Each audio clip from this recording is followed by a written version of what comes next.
Suffering from too many tabs syndrome? Afflicted with a chronic case of not enough time itises? We have the pill for that.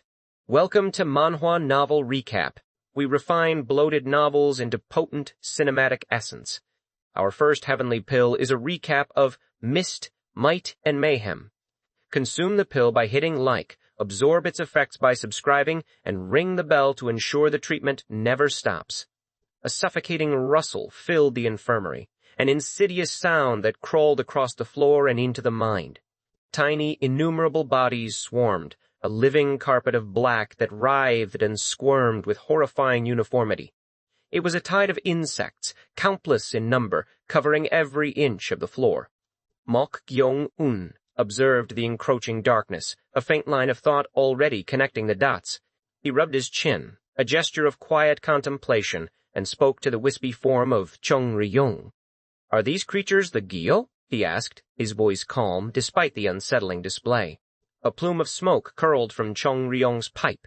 "No, the Gyo is a different beast, one that commands these lesser things. It doesn't exactly befriend them, rather it paralyzes their will, making them its tools." The sheer volume was staggering. The floor had vanished, replaced by an undulating mass that left no space for a human foot. Even the wooden legs of the bed began to groan, groaning under the collective weight, slowly sinking into the black tide. Mok Gyeong-un's gaze drifted to the demonic monk, still slumped against the far wall, his wounds slowly mending. A chilling realization struck him. These bugs. "They're connected to the monk's condition, aren't they?" Chung Ri-young offered a dismissive shrug. "Likely. I saved him from the killing energy. Be grateful. Without me, you'd be dead now." "Killing energy?" Mok Gyeong-un murmured, the term sparking a memory from the ancient yin-yang book. It spoke of Sale, the affliction caused by vengeful spirits, and Yoksal, the return of that killing energy to its source through a higher being, a diviner then. His mind raced, piecing together the fragmented clues. Only one person in this household would dare such a brazen act, especially after his recent confrontation. Lady Siak. She was not one to yield easily, her resolve as unyielding as iron.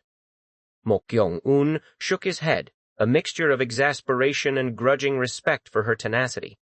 The bed sank lower, the constant rustling growing louder.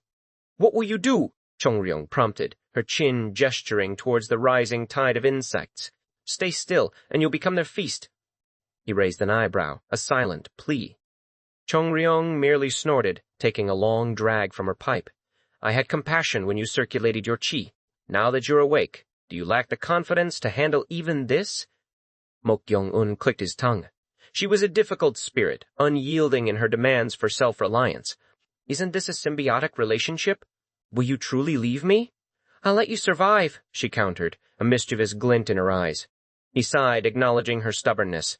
She was a servant ghost, yes, but one with an indomitable ego. "Fine. The one in need must comply. Let's try the easy way first." Chung Ri-young raised an eyebrow.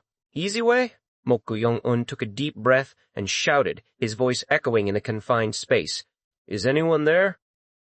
Outside the infirmary door, the faint shadows of guards were visible. Silence was his only answer, their heads tilted at unnatural angles, frozen in place. Something had rendered them unconscious. "What were you expecting?" Chung Ri-young drawled. He shrugged. "I see." A new shadow fell across the door, distinct from the inert forms outside. It was a woman. Her silhouette clear, and perched on her right shoulder was a bizarre bird-like shadow with a snake's tail. A shiver traced his spine. "That's it?" he asked, his voice barely a whisper. Chung Ri-young exhaled a long stream of smoke. "Yes, that's Guyo. Some fools even use that damnable bird thing as a shiksen now." Her tone was laced with profound displeasure. "You dislike it?" "Bugs are absolutely disgusting," she shuddered, a rare display of emotion. Her aversion to insects was unexpected. Could it be why she refused to help? He doubted it, but the thought lingered. The bed continued its slow descent. Go-chan's bed on the other side of the room was also sinking, precariously close to the writhing mass. Mok Gyeong-un bit hard into his wrist, the skin breaking with a soft crunch. "What are you doing?" Chung Ri-young asked, startled. "A temporary measure," he replied, as blood welled up and dripped from the wound. He began to sprinkle it, scattering droplets in every direction. An astonishing sight unfolded. Where his blood touched, the bugs convulsed, making strange, agitated sounds. They recoiled frantically, creating a widening circle of empty space around him. "Why are they acting like that?" Jung-ryung asked, puzzled. "I consumed many poisonous plants since I was young," Mok Gyeong-un explained. "My blood is toxic." Jung-ryung stared, disbelief etched across her ethereal features. Toxic blood meant he was a living poison, a walking danger to all life. Each new revelation about him was stranger than the last. He truly was a bizarre human. He continued to sprinkle his blood, repelling the bugs from his immediate vicinity. But Go-chan's bed remained threatened. Despite Mok Gyeong-un's efforts, the bugs found blind spots, pushing in relentlessly. With a swift movement, Mok Gyeong-un grabbed the wooden pillow from his bed and hurled it at the sleeping guard. It struck Go-chan's head with a dull thud. "Ugh!" Go-chan jolted awake, disoriented.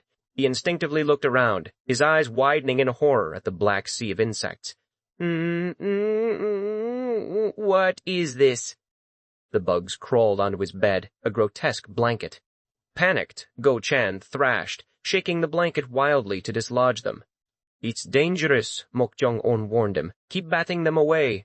And don't get off the bed." "Go?" Chan stared, utterly bewildered by the surreal nightmare unfolding around him. But for now, he had no choice but to follow orders, frantically fending off the creeping menace. Then, with a heavy thud, the infirmary door swung open. A figure stepped inside. "Go!" Chan cried out in alarm. "You there, miss? It's dangerous! Don't come in!" The woman who entered possessed one white eye, an unsettling contrast to the other, which was dark as pitch. She was the diviner, Sak. "Dangerous, huh?" "Go!" Chan's voice trailed off. As Sak took a step, the bugs parted, forming an unnatural path for her, a clear sign of her control. Her mismatched eyes gleamed with interest. She had intended to instill fear, to slowly crush his will. Yet the bugs couldn't approach him. What had he done? "Are you a diviner?" Mok Gyeong-un asked, cutting through her confusion. Sak frowned. The handsome young man, barely 17, showed no signs of demonic possession. A green, ghost-level, vengeful spirit would have ravaged him. Her gaze shifted to the hulking form of the demonic monk. Her black eye saw nothing, but her white eye, the window to the unseen, perceived the vengeful spirit. Yellow spirit? Her white eye narrowed.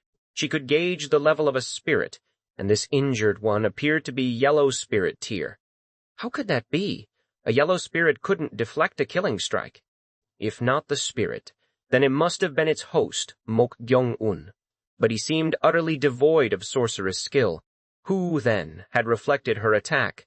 A voice echoed in her mind, clear as a bell. "You seem young, but quite skilled." Sak's head snapped to the side. A throbbing pain erupted behind her white eye. Within a hazy, indistinct boundary, she glimpsed a flash of vivid red, so potent it burst the blood vessels in her eye. "Ugh!" She clamped her white eye shut, reeling from the intense pain. What was that? Her vision, which saw beyond the veil, could not contain that being. Or rather, her own mind could not accept the existence her eye transmitted. At that very moment, Gyo, perched docilely on her shoulder, let out a piercing shriek. "Ooh!" The creature's scream was deafening. She clapped her hands over her ears, looking at Gyo in baffled alarm. The Shiksen was staring at something with extreme wariness, utterly terrified. For Gyo to be this scared? What was happening? "Ooh, ooh, ooh!" Along with Gyo's renewed scream, the bugs on the floor suddenly swirled upward. The orderly formation vanished. Winged insects rose into the air, a frantic, buzzing cloud, and swarmed madly towards Mok Gyeong-un and Go-chan. "You, young master!" Go-chan cried, flustered. Mok Gyeong-un reached out a hand towards the nearest lamp, focusing his intent. He began to chant the mnemonic for the ritual of binding within his mind. The lamp, positioned at the precarious edge of his reach, trembled. Then, with a soft whoosh, it flew into his hand. "Go!" Chan's eyes widened, astonished. Mok Gyeong-un, who hadn't even formed a cinnabar field, was displaying such a technique. But the surprise lasted only a moment. Mok Gyeong-un leaped onto Go-chan's bed in a single bound. He swung the lamp mercilessly at the flying bugs. The heat radiated from the lamp, sending the charging bugs scattering. Yet, fueled by Gyo's continuous, terrified screams, they relentlessly sought openings, trying to fly closer. "Go-chan, your god's dagger," Mok Gyeong-un yelled. "Yes? Dagger." Go-chan fumbled at his waist, then remembered. His dagger, used for treatments, lay under his folded upper garment beneath the bed. He bent down, hand reaching. The bugs were already swarming the garment, clinging to the fabric and the dagger itself.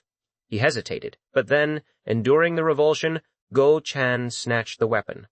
Dozens of bugs immediately bit into his hand. The bites of tiny insects might seem trivial, but a swarm was a different matter entirely. "Urk!" Go-chan cried, shaking his hand frantically. Mok Gyeong-un swung the lamp, brushing the remaining bugs off Go-chan's hand. Here it is!" Go-chan gasped, passing the dagger. Mok Gyeong-un took the dagger and handed him the lamp. "Keep swinging it." "Yes, sir." Go-chan obeyed, a desperate fury in his movements. In that brief moment, Mok Gyeong-un raised the dagger. He slashed it towards his own forehead. It wasn't deep, but blood immediately welled up, flowing down his brow. Go-chan stared, utterly bewildered. Why was his young master inflicting wounds on himself? Mok Gyeong-un didn't stop. He cut himself again, then again on various parts of his body. Blood began to coat his skin. "Young master, what are you doing?" Go-chan shouted, horrified. Mok Gyeong-un continued, ignoring his cry. Even Sak, struggling to control her panicked Gyo, found her attention momentarily stolen by this absurd display. Was he mad? Then the blood-soaked Mok Gyeong-un looked at her, and the corners of his mouth lifted in a chilling smile. Sak shuddered. She had witnessed countless horrors as a diviner, but this feeling was different. An uncanny sense of dread filled her. With a sudden burst of motion, Mok Gyeong-un kicked off the bed and charged towards her. This was suicidal. Bugs were flying, charging, yet he was harming himself and leaping into their midst. Did he have a death wish? But then an unbelievable sight unfolded. The bugs that touched Mok Gyeong-un convulsed violently and dropped to the floor. Most of the nearby insects recoiled, desperately avoiding contact with his blood-slicked form. A path cleared before him. Why were the bugs? She couldn't comprehend it. The unique smell of blood should draw them in, not repel them. It was utterly abnormal. There was no time for questions. Mok Gyeong-un was right in front of her. "Gyo!" "Block him!" Sak shouted, flinging her body back, trying to draw a talisman from her bosom.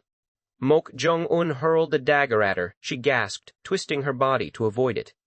Gyo, driven by a primal fear for its master, despite its own terror, flew from its sack and struck the dagger with its claws. The clang echoed. It let out an ear-splitting scream, challenging the foe that threatened its master. "Ooh!" With the scream, the bugs swirled violently from the floor, a furious storm of wings and chitin. Something enormous was about to happen. Then, with a swift, silent motion, Gyo lurched forward. Its piercing scream choked off as it was abruptly sucked into Mok Gyeong-un's outstretched hand. The ritual of binding. "Ak! Ak!" Gyo thrashed, clutched by the neck, struggling for air. "Phew! It's quiet now," Mok Gyeong-un said, a satisfied expression on his blood-streaked face. Sak's eyes widened, a dawning horror in their depths. It couldn't be. How could he, a mere mortal, seize an imamangyang that was not even his own servant ghost with his bare hands? The air thrummed with a strange, dark energy. A slender armadillo, bound not by physical chains but by an unseen force, writhed in Mok Gyeong-un's bare hand. Sak, the young diviner, felt a chill creep down her spine. Her spirit servant, a creature of concentrated negative spiritual energy, was inherently toxic. Even seasoned diviners, those who regularly battled such entities, dared not touch them without protective talismans or gloves. Yet Mok Gyeong-un held the struggling armadillo with an unsettling ease. No grimace marred his features, no sign of discomfort flickered in his eyes. He seemed entirely unaffected. This defiance of natural law gnawed at Sak, a deep, unsettling perplexity settling in her gut. She herself knew the agonizing sting of contact with such energies, a pain that could cripple even a strong spirit. The armadillo let out a piercing shriek, a sound of pure agony that tore through Sak's thoughts. "Oh no!" she gasped, her bewilderment giving way to urgent alarm. Her hand flew to her bosom, extracting an imperial decree, incantation talisman in a blur of motion. Her left hand began to move, fingers forming intricate seals, her lips shaping the ancient words of an incantation. The air crackled with nascent power. Tss, tss, tss, oh, tss. The final syllable hung in the air, then dissipated. A sharp blue electrical discharge erupted from Mok Gyeong-un's hand. His body convulsed violently, a guttural cry torn from his throat. The Imperial Decree incantation, a technique designed to amplify the body's innate lightning energy, should have paralyzed him, rendering his nerves useless and his muscles spasming uncontrollably. "Armadillo!" Sak cried, seeing her chance. She lunged forward, intending to snatch her spirit servant from his immobilized grip. But the armadillo's screams intensified, a desperate, wrenching sound. It writhed with even greater torment. A cold dread seized Sak. The Imperial Decree incantation had failed. It was as if its effects had been twisted, redirected. Could it be his martial arts cultivation? She knew that practitioners of qi, those who manipulated internal energy, sometimes possessed a natural resistance to spiritual techniques and talismans. Hailing from a martial arts clan, it was a plausible explanation. However, Mok Gyeong-un's resilience was not born of cultivated internal energy. A brief flicker of paralysis had indeed seized him.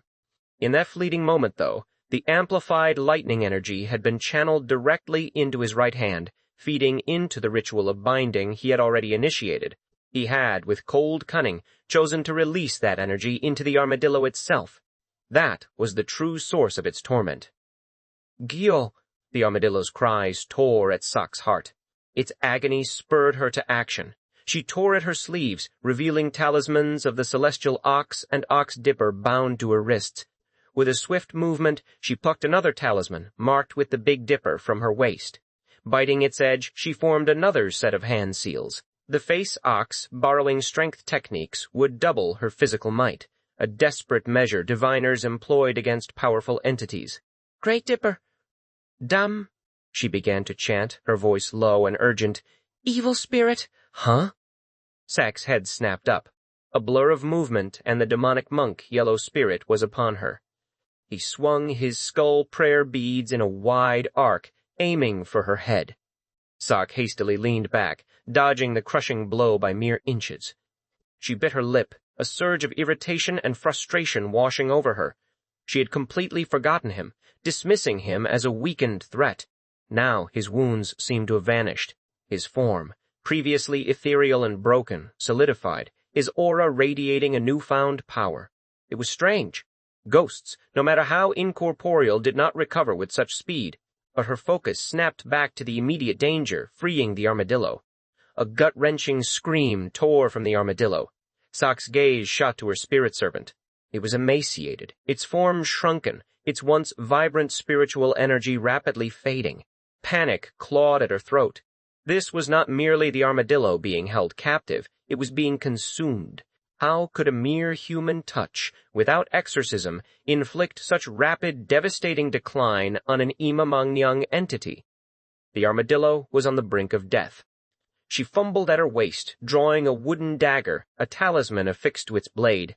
She intended to hurl it to force Mok Gyeong-un to release her beloved servant, but the demonic monk blocked her path again, a ghostly barrier. Sak dashed to the side, chanting another incantation, her hand flashing through seals. Sun and moon shine brightly, this ability's. Before she could finish, a tremendous pain erupted in her chest. Ugh! Her breath hitched. The source was unmistakable. Her gaze darted to Mok Gyeong-un, to the shriveling form of the armadillo in his hand. "Gee! Gyo!" Her eyes trembled violently, unable to comprehend the horror unfolding before her. The Imamangyang armadillo, a creature she had nurtured for years, was withered to the point of collapse, its form barely discernible. Only agonized groans escaped its parched spiritual lips, each one a testament to its impending doom. Cock! Cock! The situation defied all understanding. Mok Gyeong-un, ignoring her desperate pleas, seemed utterly entranced. He merely held the armadillo, his focus unwavering. Only Chung Ri-young, witnessing from the shadows, could grasp the chilling reality. Mok Gyeong-un was absorbing the armadillo's energy through the ritual of binding. The demonic energy, a concentrated essence of death, was flowing into him, fueling his own cultivation. This was more than just a means to capture, it was an unexpected boon. The amount of death energy contained within this Imemangyang far surpassed that of a mere human. It was enough, he realized, to potentially form a donjon, a spiritual core for his cultivation.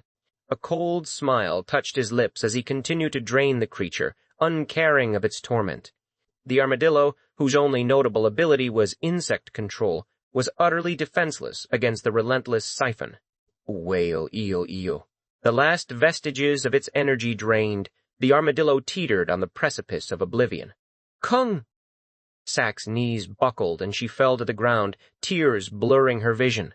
Her voice, ragged with anguish, was barely a whisper. Please, let that child go. The armadillo was more than a spirit servant, it was family.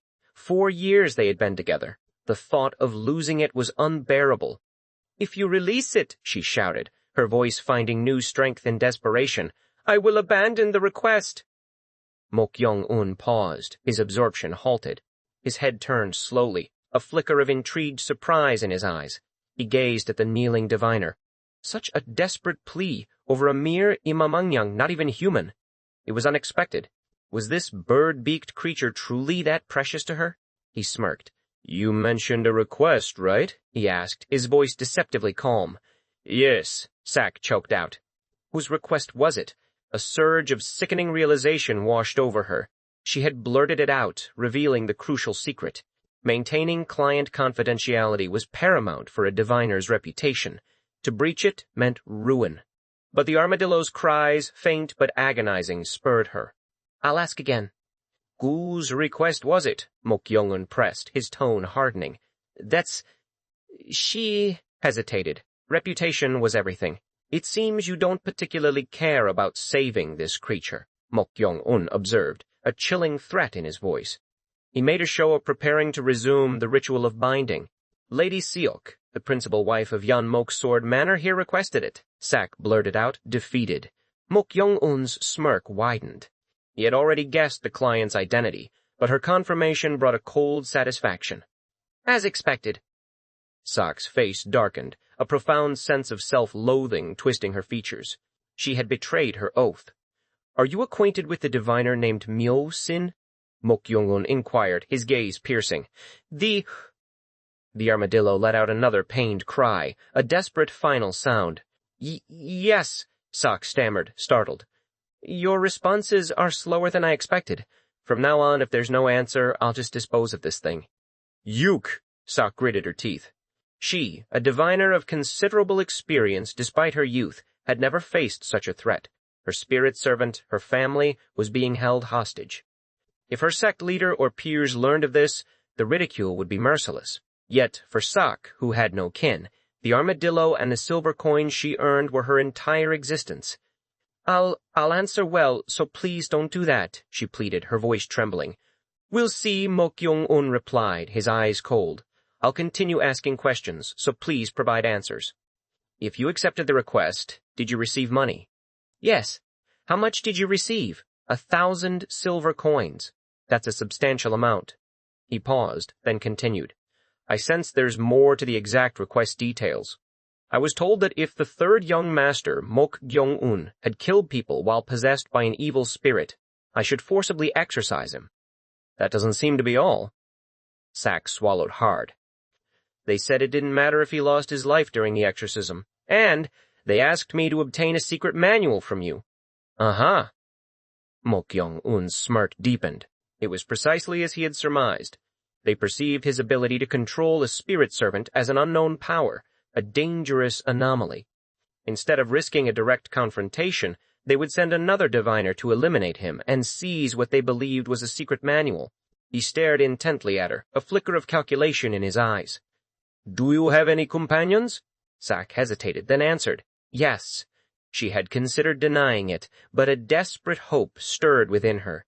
If he knew of other diviners, perhaps he would be more cautious, less reckless. Her assumption seemed to bear fruit.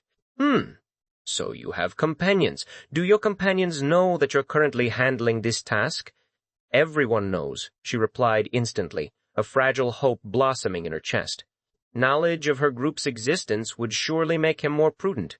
Her prediction seemed somewhat accurate. "Things have become quite troublesome," he muttered, stroking his chin. He had killed Myosin, and now Sak. If she died too, the likelihood of another diviner seeking him out, of a larger, more organized pursuit, would be high. "Do they also know that the target of the request is me?" he asked. "Yes." Sak's heart hammered in her chest. She believed she had played her cards right. Though she had sacrificed her reputation, she had perhaps saved her spirit servant and her own life. This man, while dangerous, seemed to fear repercussions. Surely he would release them, fearing future retaliation from her sect. A ghost serving as a spirit servant was an impossibility, something she couldn't rationalize, yet she saw it with her own eyes. Mok Gyeong-un finally spoke, his voice calm, almost detached. "Well, there's no choice." Sak exhaled, a silent sigh of profound relief. "Thank goodness, quack, kak-kak-kak." The armadillo's screams tore through the fragile peace. Sak shrieked. I answered, so why are you doing that?"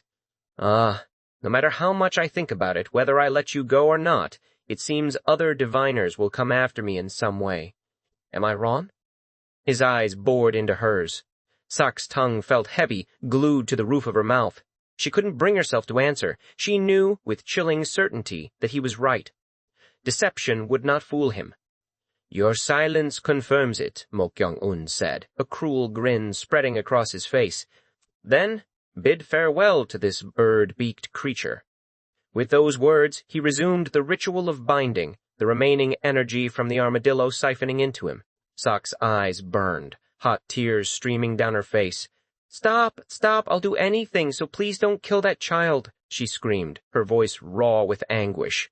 Mok Gyeong-un's lips curled into a bitter smile, utterly unmoved by her desperate plea. In the front courtyard of Hiwa Hall, the cold wind whipped around Lady Seok as she waited, her hands clasped behind her back. This time, she vowed, the matter would be resolved conclusively. If that impudent Mok Gyeong-un dared to align himself with the second son, Mok Un-pyong, and relinquish the secret manual, her carefully constructed plans would crumble. She had to ensure the diviner, Sak, handled this effectively. "Madam, the wind outside is cold. Wouldn't it be better to wait inside?" Soa, one of her loyal maidservants, murmured softly. Lady Seok shook her head, her gaze fixed on the hall entrance. "Do you know how things will turn out? If the worst came to pass, she needed to act immediately. If the manual couldn't be hers, it would be no one's." Just then, Ho-eng-eng, her escort warrior, pointed towards the entrance. "Madam, the diviner is coming." Sak emerged from the hall, her figure appearing in the dim light. "Ah!" A wave of relief washed over Lady Seok. Seeing her unharmed, her face brightened. It meant the request had been successfully completed.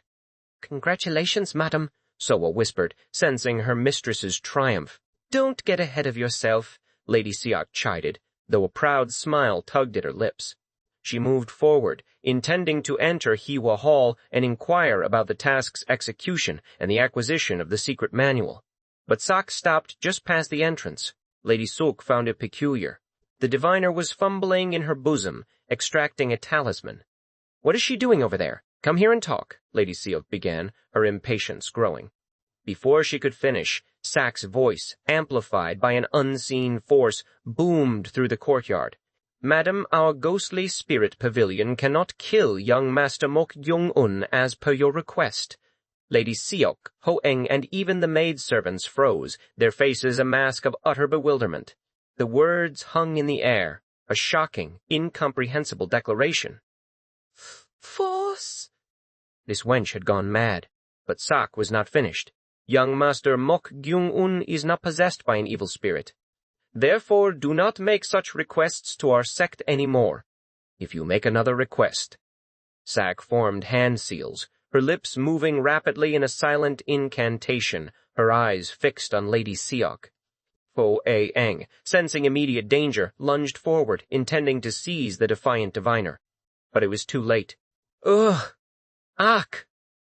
The two maidservants Lady Seok had brought from her maiden home, women she trusted implicitly, clutched their chests, their faces contorted in agony. Their skin turned a dark, unnatural crimson, and the veins on their foreheads swelled grotesquely, as if about to burst. A guttural shriek tore through the oppressive silence of the hall. Another followed, raw with agony. The maidservants, their faces contorted in pain, clutched their heads as veins pulsed grotesquely beneath their skin, threatening to burst. Ho-ing, the escort warrior roared in fury. He lunged forward, a blur of righteous anger. Ho-eng! Stop! Lady Seok's voice, sharp with urgency, sliced through the air. He halted, mid-stride, confusion clouding his features. Lady Seok's gaze, however, was fixed on the diviner. Sak, a burning resentment in her eyes. Sak, shrouded in her chanting, had struck where it hurt the most. Lady Seok cherished these people. They were not mere servants. They were family, brought from her maiden home, sharing a deep, unspoken yearning for a place far away. To see them suffer, to have them used as pawns, twisted something cold and hard within her. But succumbing to this emotional blackmail, she knew, would only deepen the abyss. It would grant Sak the very leverage she craved. The maidservants whimpered. Lady Seok raised a hand, a silent command for Ho-eng to remain still. Her face was a mask of glacial resolve. She met Sak's unwavering stare. "Diviner Sak, cease this at once." Lady Seok's voice was low, laced with a steel that vibrated through the air. "I swear, I will dismantle you. I will mobilize every connection, every ounce of power I possess, to erase you and the ghostly spirit pavilion from existence." Her words carried the weight of absolute conviction. Sak had crossed a line, violated an unspoken trust, and dared to inflict pain on Lady Seok's dearest companions. The audacity of it, the betrayal, ignited a cold, righteous rage. Sak felt a wave of bitterness wash over her. She couldn't outwardly show it, but inside a grim resignation settled. Mok Gyeong-un, the young master, had won. "You said you'd do anything. Surely you can do that much, right?" His words, whispered to her earlier, echoed in her mind. He was no clueless youth. He was a calculating devil. This tactic, so simple yet so devastating, had irrevocably poisoned Lady Seok's perception of her and the ghostly spirit pavilion. A loyal patron, now a sworn enemy. A deep sigh escaped her lips. Worry for the ghostly spirit pavilion was a luxury she could not afford. Her own fate loomed far larger. She had defied sacred rules, all to save a single spirit servant. Expulsion, exile, or worse, awaited her if the truth emerged. Was it time to vanish? With a sharp intake of breath, she bit down hard on her lip. The chant ceased. A sudden silence descended, broken only by the whimpers of the maidservants. "If you dare pursue me," Sak's voice was hoarse, strained, "you will forfeit the lives of your two maidservants." Lady Seok's anger flared, hotter than before.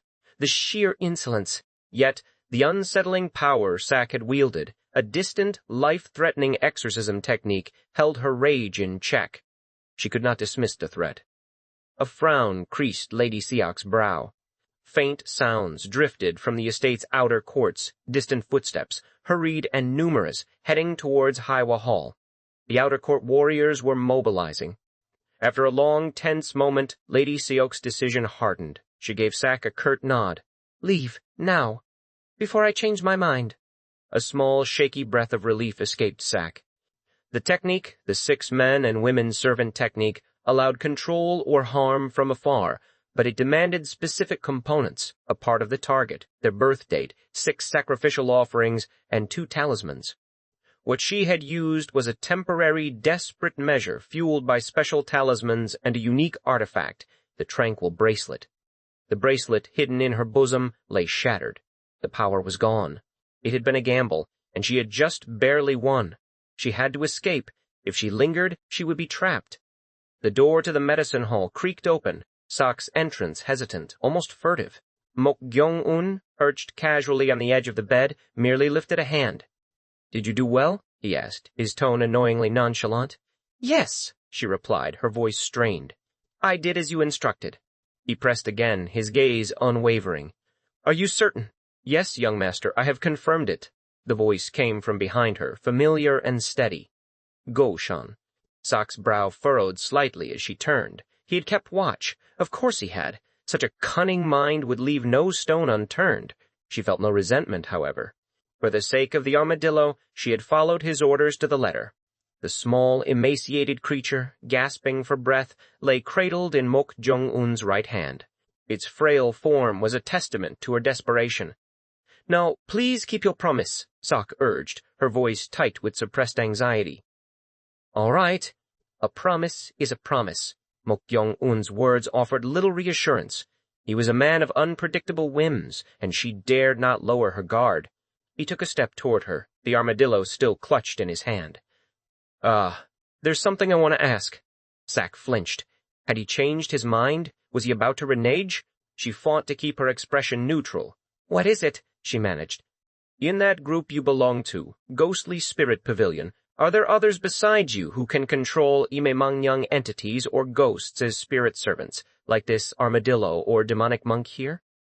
Sok's eyes flickered to the demonic monk, the yellow spirit, standing nearby.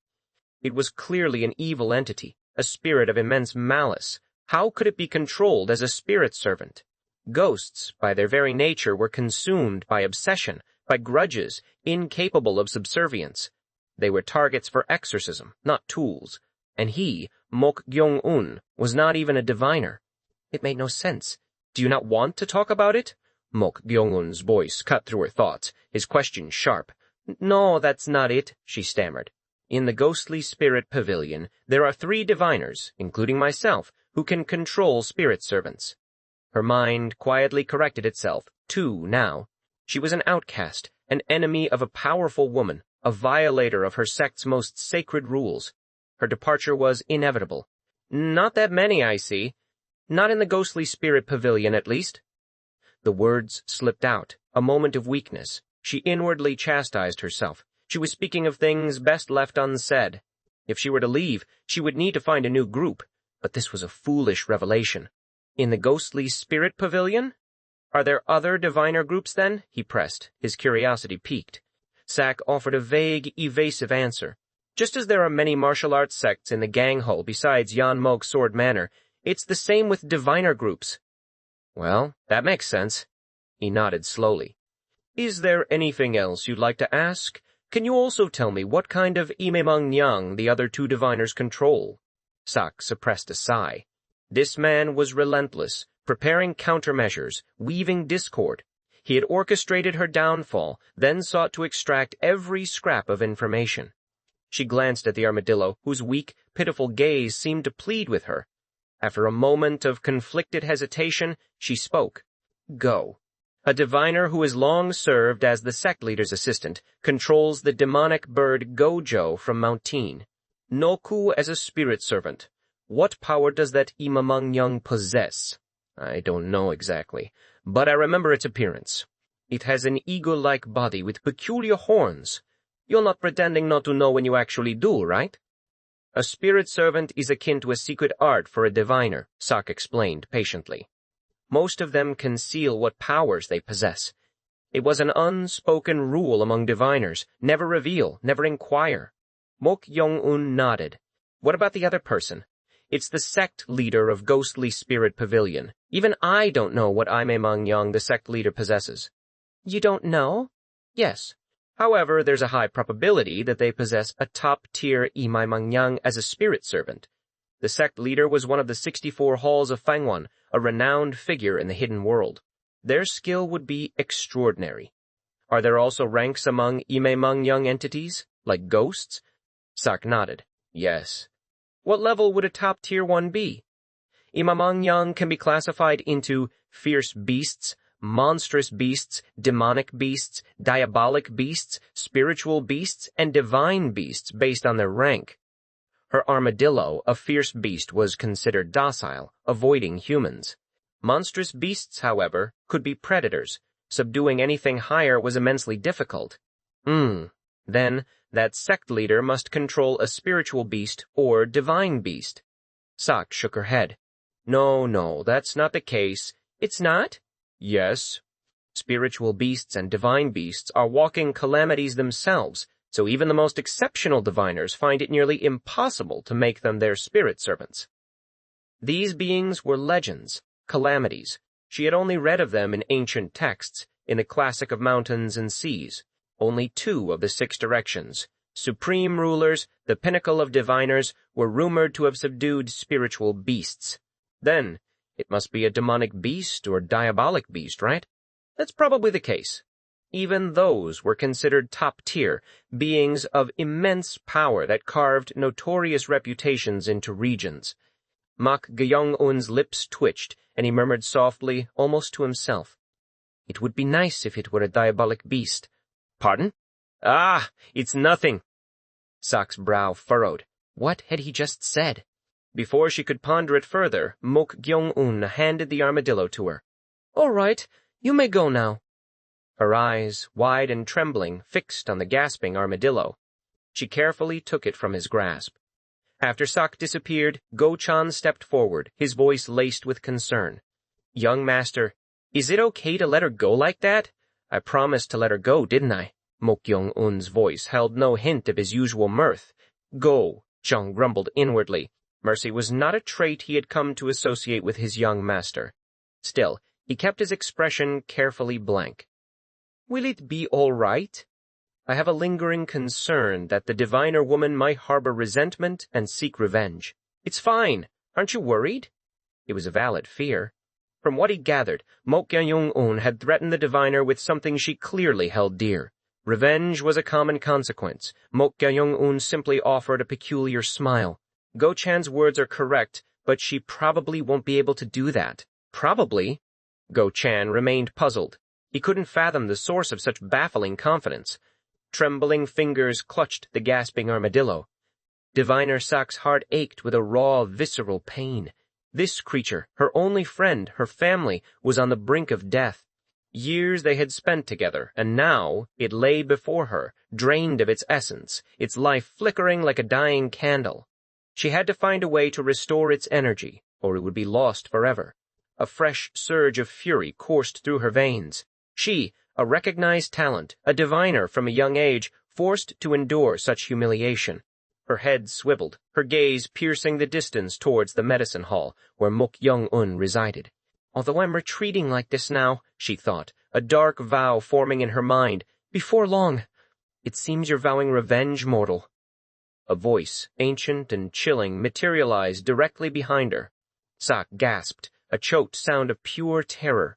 She tried to scramble away, to put distance between herself and the unseen speaker. But 2 arms, impossibly cold, closed around her head.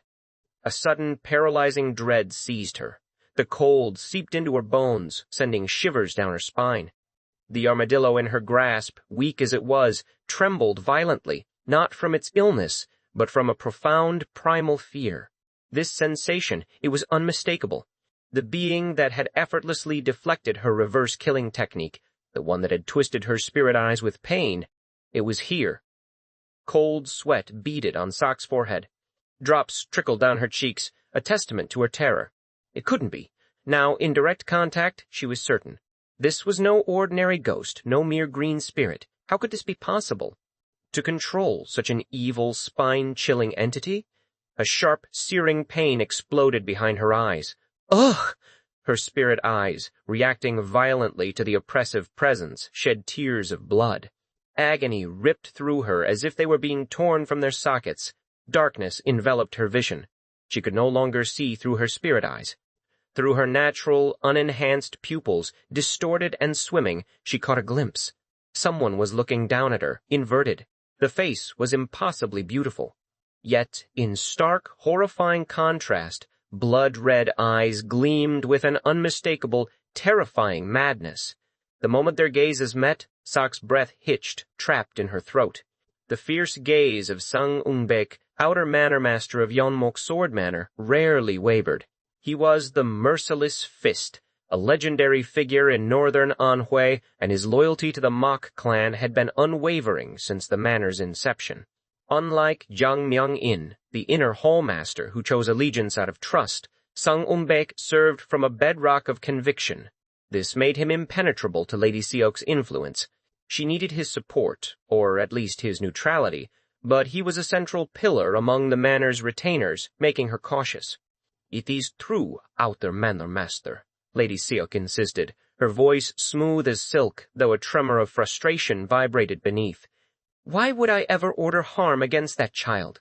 His grunt, a low rumble, expressed a deep-seated disbelief. Lady Seok's composure frayed at the edges. Not only had the diviner's unexpected betrayal complicated everything, but now she faced outright suspicion from this formidable man. A silent curse formed on her lips. The diviner, Sak, had taken her 1,000 silver coins and then, without warning, turned on her. Ghostly spirit pavilion, Sak, she vowed, would pay. But now Sang Ung-baek was the immediate threat. He was like a stone, unyielding. Once suspicion took root in his mind, he would scrutinize her every move. This meant a temporary retreat, a necessary distance from Mok Gyeong-un, no matter how galling. The delay was infuriating. She needed that secret manual. If Sang Ung-baek's watchful eye allowed the incompetent second son, Mok Eun-pyong, to snatch it, her own son Yong-ho's position would be jeopardized. A different strategy was required. Sang Ung-baek observed her, his gaze sharp, dissecting. He clicked his tongue, a soft sound of internal vexation. The manor had descended into chaos.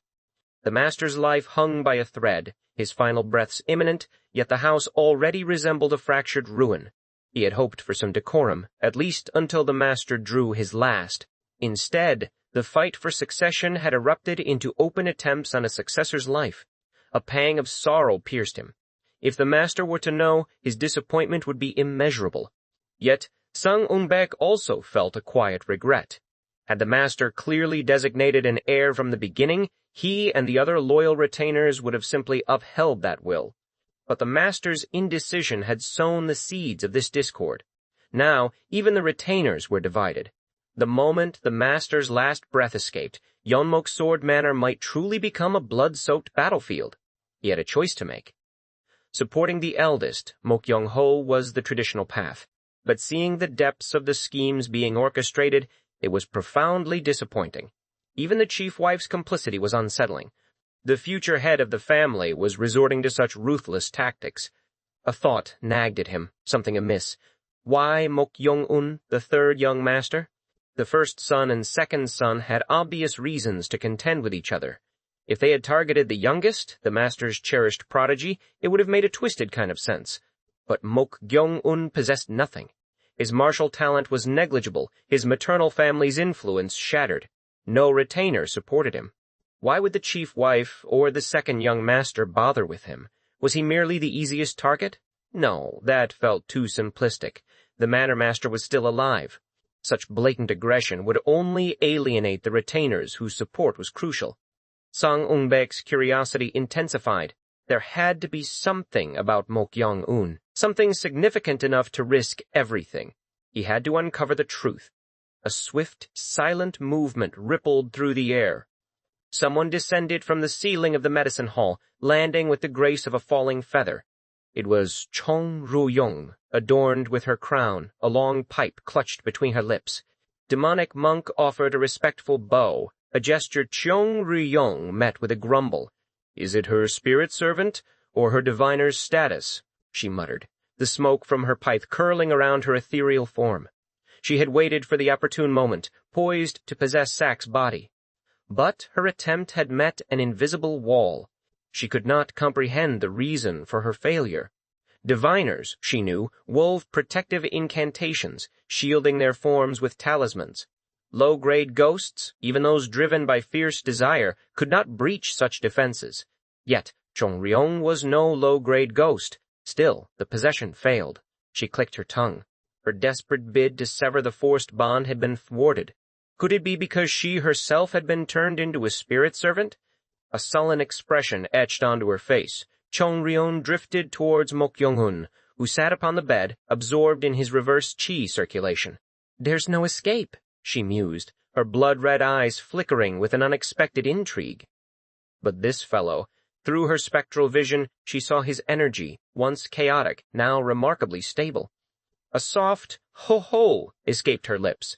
Mok Gyeong-un had absorbed the energy of the ritual of binding armadillo through the Shakwi technique. The armadillo's energy, darker and purer than human death energy, was potent. She had expected him to lose control, perhaps even expel most of it. His steady absorption was entirely unforeseen. She leaned closer, her face hovering inches from his as he focused on his internal flow. Strange, she thought. The scar on his forehead, a fresh, angry wound just days ago, now looked as if weeks had passed. It seemed poised to heal completely within days. It surpasses human resilience. She had found his survival strange even before he became her unwilling master, considering the near-fatal injuries he had sustained. But now, the truth was undeniable. This man possessed a recovery ability far beyond ordinary mortals. How was such a feat possible for a human? There's something, she concluded. He was unequivocally not an ordinary human. If she hadn't been forcibly bound to him, if she hadn't lost her autonomy, she would have seized his body to uncover this mystery. The lost opportunity gnawed at her. Chung Ryong clicked her tongue, her gaze fixed on Mok Gyeong-un's face. Quite a pretty face. She had noticed it before. His features were exceptionally beautiful, a striking boyish handsomeness. Though she held no particular affection for this mortal, his visage was, at the very least, tolerable, worthy of appreciation. Suddenly, Mok Gyeong-un's eyes snapped open. Their gazes met, startlingly close. Oh my, she thought, this guy surprises even ghosts. What are you doing? He asked, his voice calm. She couldn't possibly admit to admiring his face. Chung Ryong pulled back, feigning nonchalance, puffing on her pipe. What am I doing? I'm not doing anything. Mok Gyeong-un observed her, a silent moment passing between them. Did you handle that matter well? Humph. How dare you question me, she scoffed, though a faint hint of pride flickered in her eyes. As expected of Chung Ryong, Mok Gyeong-un said, a bright smile gracing his lips. His cheerful demeanor seemed to displease her. She arched an eyebrow, feeling a twinge of regret for offering her assistance. She had merely intended to watch him flounder against the armadillo and the diviner, never anticipating this outcome. You were gone for a long time, Mok Gyeong-un continued, his words surprisingly perceptive. I wondered if you had left for good. Leave, you say, Chung Ryong grumbled, a truthful desire she harbored deeply. Beyond her grudging agreement to help, her true intention was to sever the spirit-servant bond at the first chance.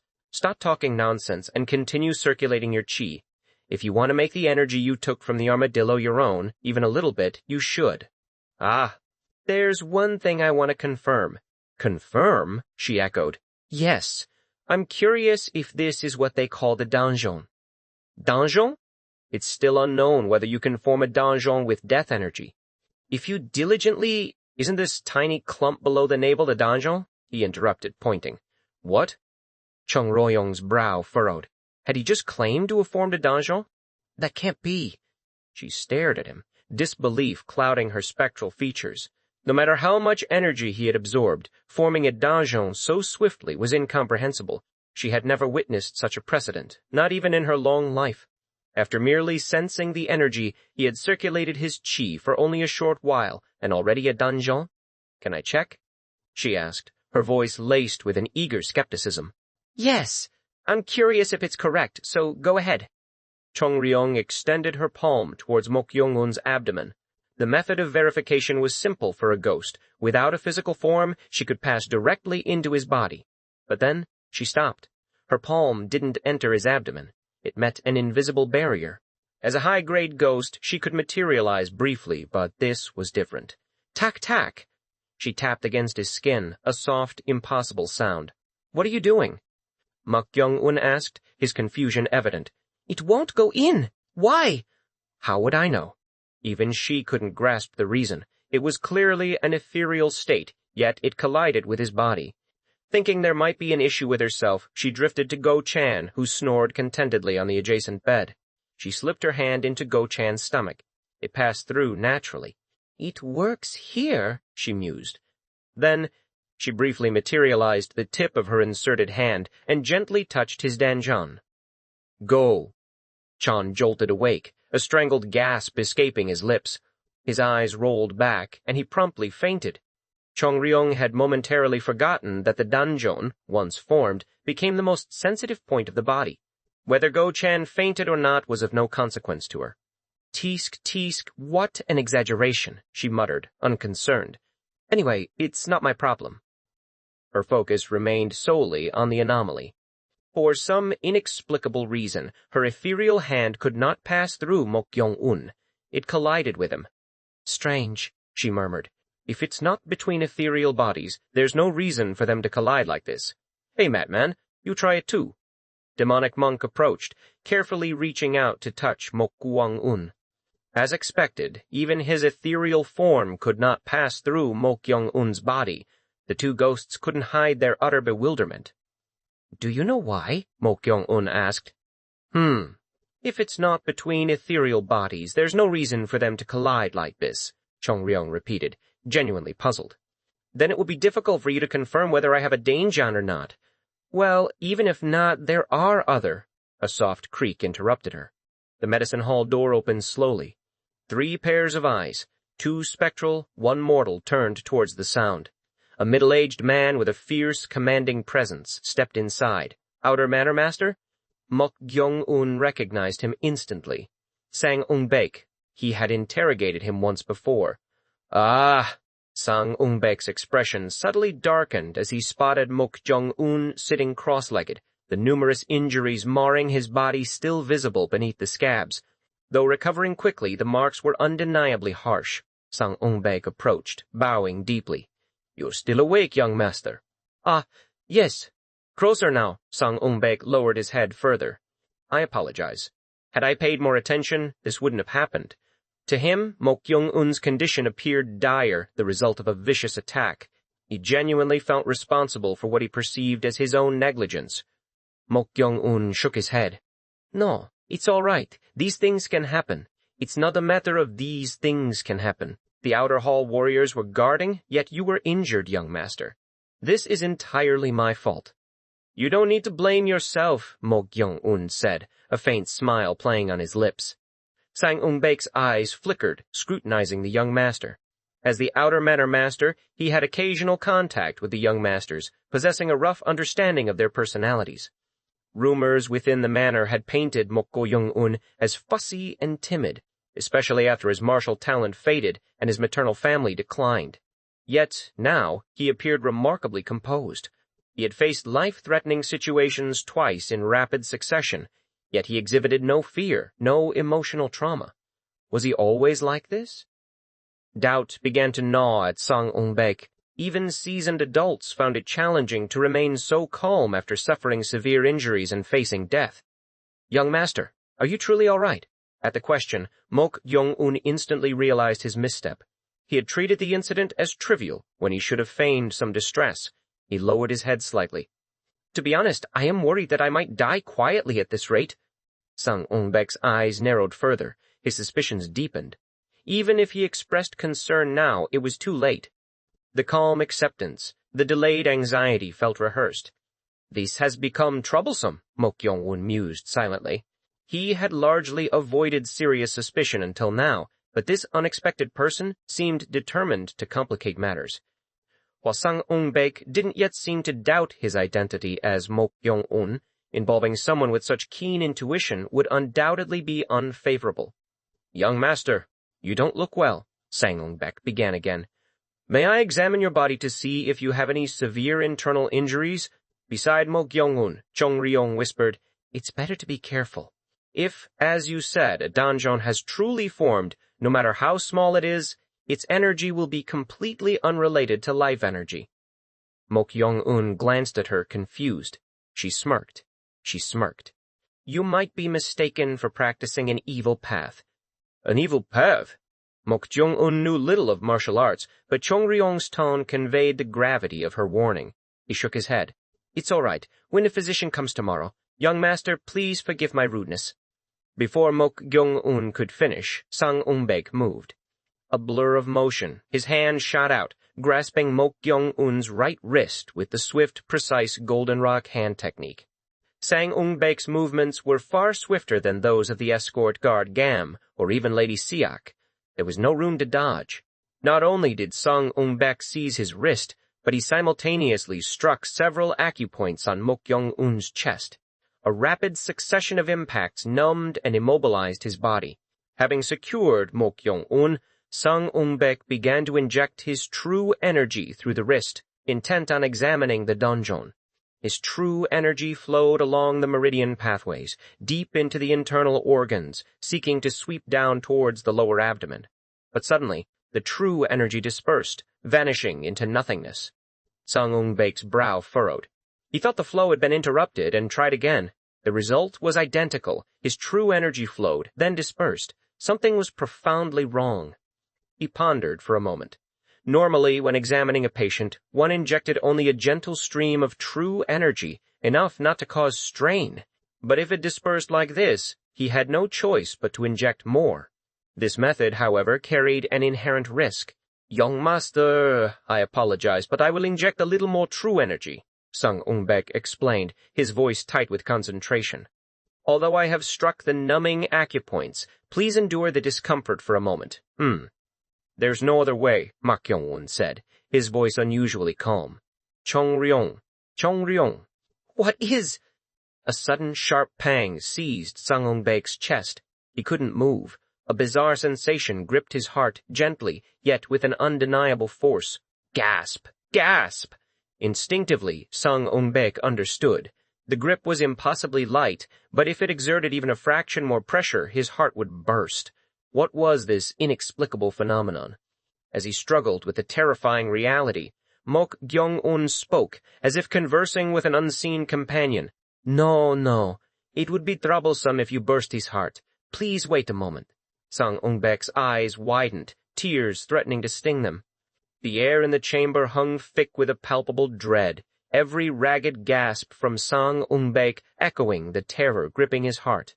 An unseen hand, impossibly real, clutched his vital organ, a suffocating grip that made even shallow breaths a painful struggle. Outer Manor. Master Sang Ung-baek, a man of formidable power and status, found himself utterly helpless, pinned by an assailant he could neither see nor comprehend. Mok Gyeong-un watched the scene unfold with an almost detached interest. His gaze drifted to the ethereal figure of Chong-ryong, who floated silently behind Sang Ung-baek, a subtle smirk playing on her lips. Her effortless mastery over the powerful outer manor master was indeed impressive. The difference in their respective levels was starkly apparent. The demonic monk, a yellow spirit, had struggled against mere first-rate masters, yet Chong-ryong, a green ghost, had subdued Sang Ung-baek with breathtaking ease. He, who was undeniably stronger than the escort guard Gam, had been caught entirely off guard, never sensing her approach. It was clear she could end his life at any moment, should she choose. The ancient texts, the basic writings of the school of yin and yang, had not exaggerated the difficulty of handling beings above the green ghost level. This raw power justified patience. If he could fully tame her, Chong-ryong would prove invaluable. A thought, a dry whisper in his mind, cut through Mok Gyeong-un's contemplation. "Are you going to keep this up? I can't maintain this partial materialization for long." A crucial piece of information. Knowing the limits of an ability was as important as knowing its existence. Chong-ryong's eyebrow arched, her voice laced with a teasing edge. "Perhaps you can't move because your acupoints have been struck." "No." Mok Gyeong-un moved with an effortless grace, his wrist slipping free from Sang Ung-baek's grasp. Sang Ung-baek's eyes, wide with disbelief and fear, trembled. He was certain his acupoint strike had been precise. How could this youth possibly move? A chilling realization dawned on him. The forcefully injected true energy, meant to immobilize and disrupt, had simply dispersed within Mok Gyeong-un's body. The true energy used for the acupoint strike must have met the same fate. A body impervious to acupoint striking without specialized techniques or immense internal energy was an anomaly. "Ha!" Sang Ung-baek thought, a bitter taste filling his mouth. To the astonished outer manor master, Mok Gyeong-un's voice was disturbingly calm. "Does it hurt?" "Ha, ha, ha!" Sang Ung-baek struggled to speak, his chest heaving. "Are you in too much pain to even speak?" At Mok Gyeong-un's words, Sang Ung-baek forced his lips apart. What have you done to me?" He simply could not fathom what invisible force had invaded his body and now clutched his very heart. Mok Gyeong-un chuckled softly. "You probably don't want to know." "Pardon?" Indeed, knowledge of the spectral presence behind him would only amplify his terror. "And I don't feel the need to tell you." Sang Ung-baek frowned, a wave of confusion washing over him. This composure, this chilling authority, was vastly different from the Mok Gyeong-un he had known. The entire atmosphere around the boy was transformed. "By the way, outer manor master," Mok Gyeong-un continued, his voice devoid of accusation, "why did you try to examine my body?" I'd appreciate it if you tell me properly." A dry swallow echoed in the silence. Sang Ung-baek found himself trapped by Mok Gyeong-un's unblinking gaze, a stare that defied his young age. This was not the look of a mere 17-year-old. It held an unnerving, ancient quality. "You don't seem to want to answer," Mok Gyeong-un remarked, a hint of steel in his tone. "Chung Ra-yong, you said you wanted to burst his heart." I wanted to confirm," Sang Ung-baek blurted out, fear overriding all decorum. Mok Gyeong-un tilted his head. "Confirm what?" "I found it hard to understand why the first madam and the second young master would go to such lengths to target you." "You found it hard to understand why they were targeting me?" "That's right." Why is that?" "Pardon?" "The competition for succession is in full swing," Mok Gyeong-un explained, his voice even, "so it doesn't seem like a strange occurrence." Sang Ung-baek hesitated, then chose his words carefully. "If this is your true self that you have been hiding, I can understand their sentiments. However, based on the image you have shown until now, and your circumstances, the others shouldn't have actively targeted you from the start." His brow furrowed in genuine perplexity. "The manor master hasn't even passed away yet, so it was strange for them to go to such lengths to target you. Thus, I thought you might be hiding something." Mok Gyeong-un clicked his tongue inwardly. Suspicion, it seemed, could arise from the most unexpected quarters. The original owner of this body must have been truly lacking for such a reaction to seem so absurd. Yet, in just a few days, he had drawn too much attention. He stroked his chin, a new thought emerging. If Sang Ung-baek, whom he had met only once, harbored such suspicions, then other retainers might soon follow suit. Fortunately, they seemed to suspect only hidden strength, not a complete change of identity.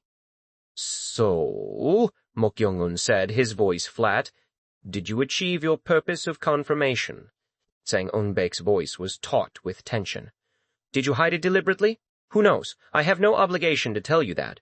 Rather, I'm contemplating what to do with you, outer manor master." A dry, imperative voice echoed in Mok Gyeong-un's mind. "It's hard to maintain this. Just kill him, mortal." Mok Gyeong-un shook his head slightly. "Not yet. Killing the outer manor master would undeniably escalate the situation beyond control. His nascent plan to learn martial arts within the Yeon-Muksord manor and then depart would be irrevocably disrupted. It was quite the dilemma. "Then what are you going to do?" Chung Ryung pressed. "Who knows?" Mok Gyeong-un mused. "I'm reaching my limit soon. Decide." Sang Ung-baek remained oblivious to the spectral conversation, his mind reeling from the impossible situation. An unseen entity held his heart, yet he sensed no presence. Mok Gyeong-un, meanwhile, conversed with an invisible companion. This bizarre reality was almost too much to bear, but the immediate problem was far more pressing. He had uncovered something he shouldn't have known, something that could lead to his execution. "Young master, please forgive my rudeness." "No. It's too late to ask for forgiveness for something that has already happened. It is indeed rudeness. As a retainer of the Mok family, I should have approached more cautiously, but I was too hasty. I beg for your forgiveness. It's all right." "I truly had no other intentions. I simply wanted to confirm if you also possess the qualifications for succession." This was the honest truth. He had grown disillusioned with the chief wife and the second son, Mok Un-pyong. He sought a hidden glimmer of hope, someone who warranted their caution, for the true moment of decision would arrive upon the manor master's death. Having witnessed your true self, enough. Pardon? I have no interest in a succession struggle among the family members, but if even the outer manor master gets involved, it might become a bit tiresome. Why, young master? What do you, Sang Ung-baek stammered, utterly bewildered. If he truly held no interest in the succession, why the secrecy? Why the sudden display of power? Good. Then I can kill him, right? Chung Ryong's voice was laced with eager anticipation, as if she had waited for this very moment. No. No? Then what are you going to do? Mok Gyeong-un glanced at the demonic monk who hovered silently beside him. Can you do what you tried to do to me before? Demonic monk's eyes flickered with a sudden predatory interest. Chung Ryong gave Mok Gyeong-un a questioning look, a hint of annoyance in her spectral form. Mok Gyeong-un pointed a finger at Sang Ung-baek. I remember reading in the basic writings of the school of yin and yang that when a ghost possesses someone, it's called possession. Can you do it? What? Chung Ryong's eyes widened. Was this mortal truly offering an opportunity for possession, and to the rebellious monk before her? Chung Ryong's eyes narrowed. On second thought, she truly disliked the fierce, unyielding appearance of this mortal, Sang Ung-baek. It wasn't a body she particularly desired to seize. With a shrug, she adopted a tone of magnanimous yielding. Since he's giving you the opportunity, why don't you try it, rebel monk? The demonic monk surveyed Sang Ung-baek furtively, his gaze akin to a hungry predator eyeing delectable prey. The desire to seize a living body, a raw hunger that afflicted even spirit servants, was plainly evident. You can hold him, right? Mok Gyeong-un asked Chung Ryong. It's not a difficult task. With that affirmation, the demonic monk approached Sang Ung-baek. A shiver of profound dread ran through Sang Ung-baek as the invisible presence drew near, almost face to face. He cried out to Mok Gyeong-un in startled terror. You, young master, what are you trying to do now? You heard it, didn't you? Pardon? Possession. As the word left Mok Gyeong-un's lips, the demonic monk merged into Sang Ung-baek's body with a sudden, sickening swish. Ugh! Sang Ung-baek gasped, instinctually drawing energy from his danjon, desperate to expel the invading, unpleasant presence. But at that precise moment, Chung Ryong's immaterial touch landed on Sang Ung-baek's danjon and then his brain. Gah! The surge of energy from his danjon, meant to spread through his body and repel the intruder, was instantly blocked. Simultaneously, as her touch settled upon his cerebrum, Sang Ung-baek's eyes glazed over, losing their focus, as if he had slipped into a daze. The demonic monk seized this fleeting window of vulnerability, beginning his attempt to possess Sang Ung-baek's body. Urg! Urg! Sang Ung-baek's waist arched backward, bending like a taut bow.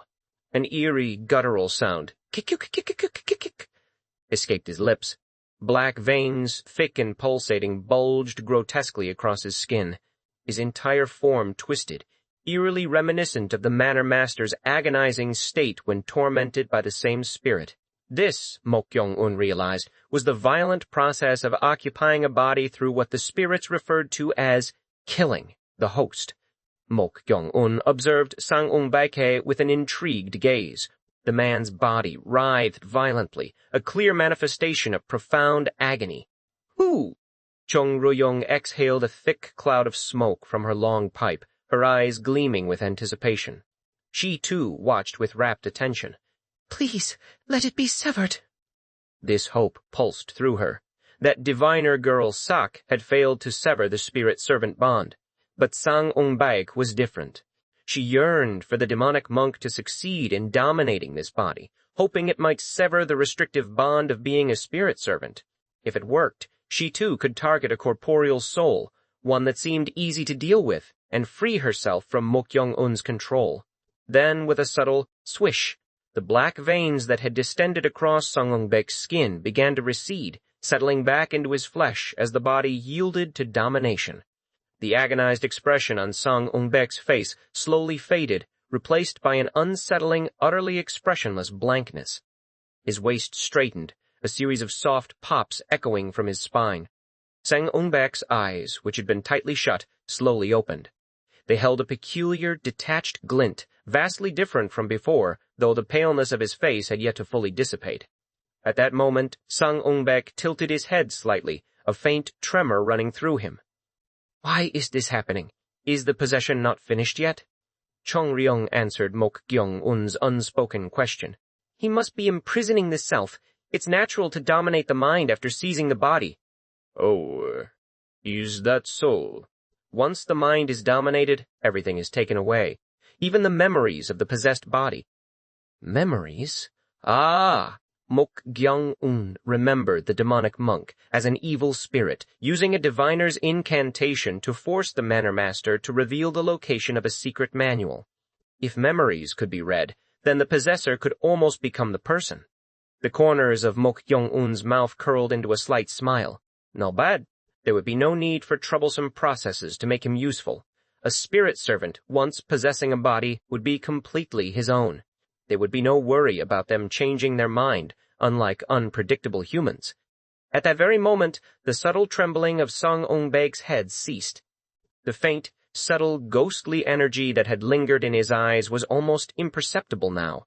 The paleness, too, had vanished to the point where it was difficult to discern at a glance. "Is it over?" Mok Gyeong-un asked, his voice low. Sang Ung-baek nodded. A twitch appeared at the corner of his mouth, a gesture of deep satisfaction. "My lord, this body is now mine." The possession was complete. Mok Gyeong-un smiled in satisfaction, having gained a powerful, obedient tool in the form of the outer manor master. This could make his range of action far more convenient in the days to come. Chung Ryung's expression, however, was far from pleased. A thin, red thread still protruded from Sang Ung-baek's chest, undeniably connected to Mok Gyeong-un. Tisk!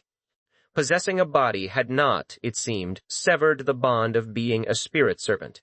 The quiet dawn barely stirred the air within the medicine hall, a soft light beginning to filter through the windows. A young servant, his face a careful mask of polite attentiveness, entered carrying a breakfast tray. He moved with a cautious reverence, placing the meal before Mok Gyeong-un.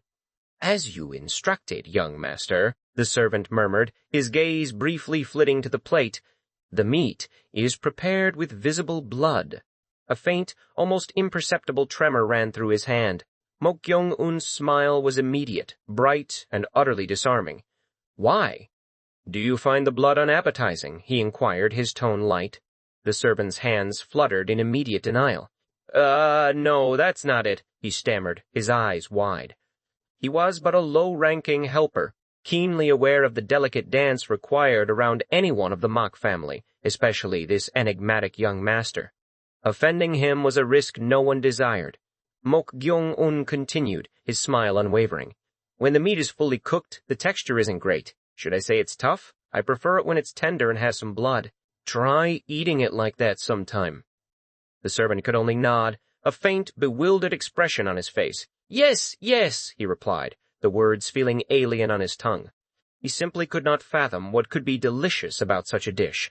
There was a stark difference between slightly undercooked and truly rare bleeding meat, especially pork.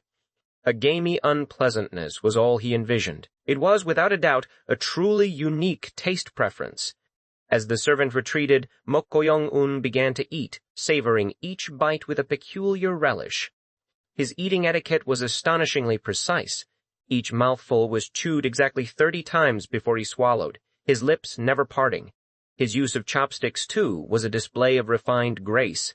Escort guard. Go-chan watched from his corner, his eyes narrowed in silent contemplation. He chewed on his lip, a fresh wave of confusion washing over him.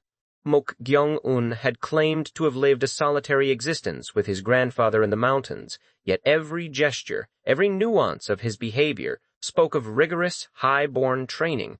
Even his speech, habitually laced with honorifics despite his terrifying reputation, was surprisingly cultivated. The more Go-chan observed, the less he understood. He felt a gnawing sense of disconnect, as if the person before him was a riddle wrapped in an enigma. A faint grumble echoed from his own stomach, an unwelcome reminder of his hunger. The aroma of the uneaten food on Mok Gyeong-un's plate seemed to amplify his own pangs. Then, as if drawn by the subtle sound, Mok Gyeong-un's gaze landed directly on him. "You must be hungry," he stated, a knowing glint in his eyes. "Go!" Chan straightened instantly, startled from his reverie. He gave a quick, respectful bow. "Why, young master, did you sleep well?" he asked, trying to sound as unconcerned as possible. "No, I didn't sleep as much as you, guard Go-chan," Mok Gyeong-un replied calmly. "You didn't sleep?" Go.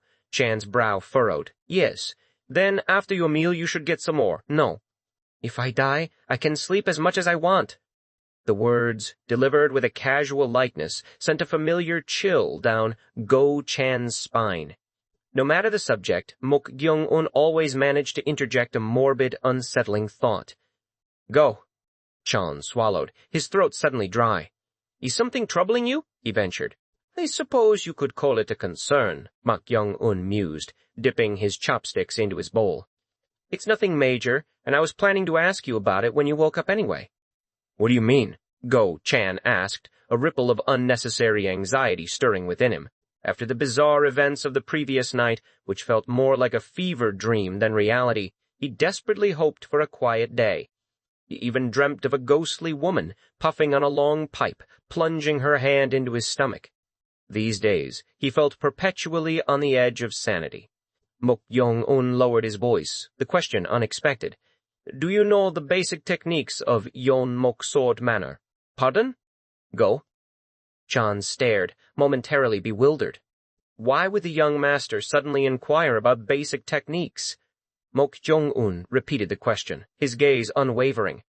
"Do you know them? I've coincidentally witnessed them a few. Go." Chan caught himself, the dangerous words, the real Mok Gyeong-un almost escaping his lips. He quickly corrected himself. "I've seen you practicing them a few times before, young master." Even if the original Mok Gyeong-un was lazy and lacked any semblance of martial talent, he was still born into a martial arts family. He had naturally attempted some practice, however negligible. "That's fortunate," Mok Gyeong-un said, a hint of satisfaction in his voice. "Then, can you teach me the basic techniques?" "Pardon?" "Go." Chan's eyes widened, unable to comprehend the request. "I'm asking you to teach me the basic techniques." How can I?" "Go," Chan stammered, baffled.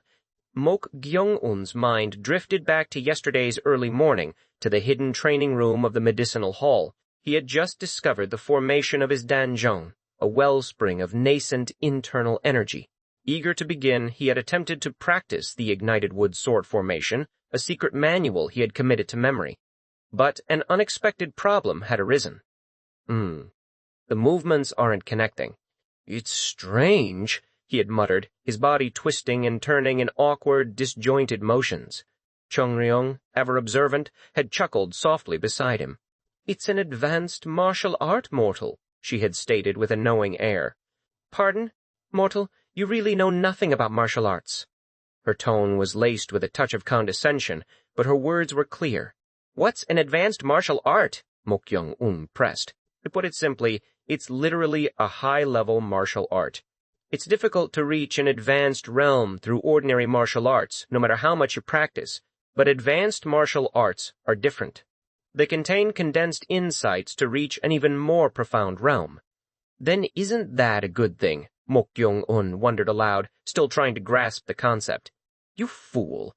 "What's good about it?" Chung Ryung retorted, a wisp of smoke curling from her pipe. "What? Without basic techniques, it's impossible to understand the forms of advanced martial arts.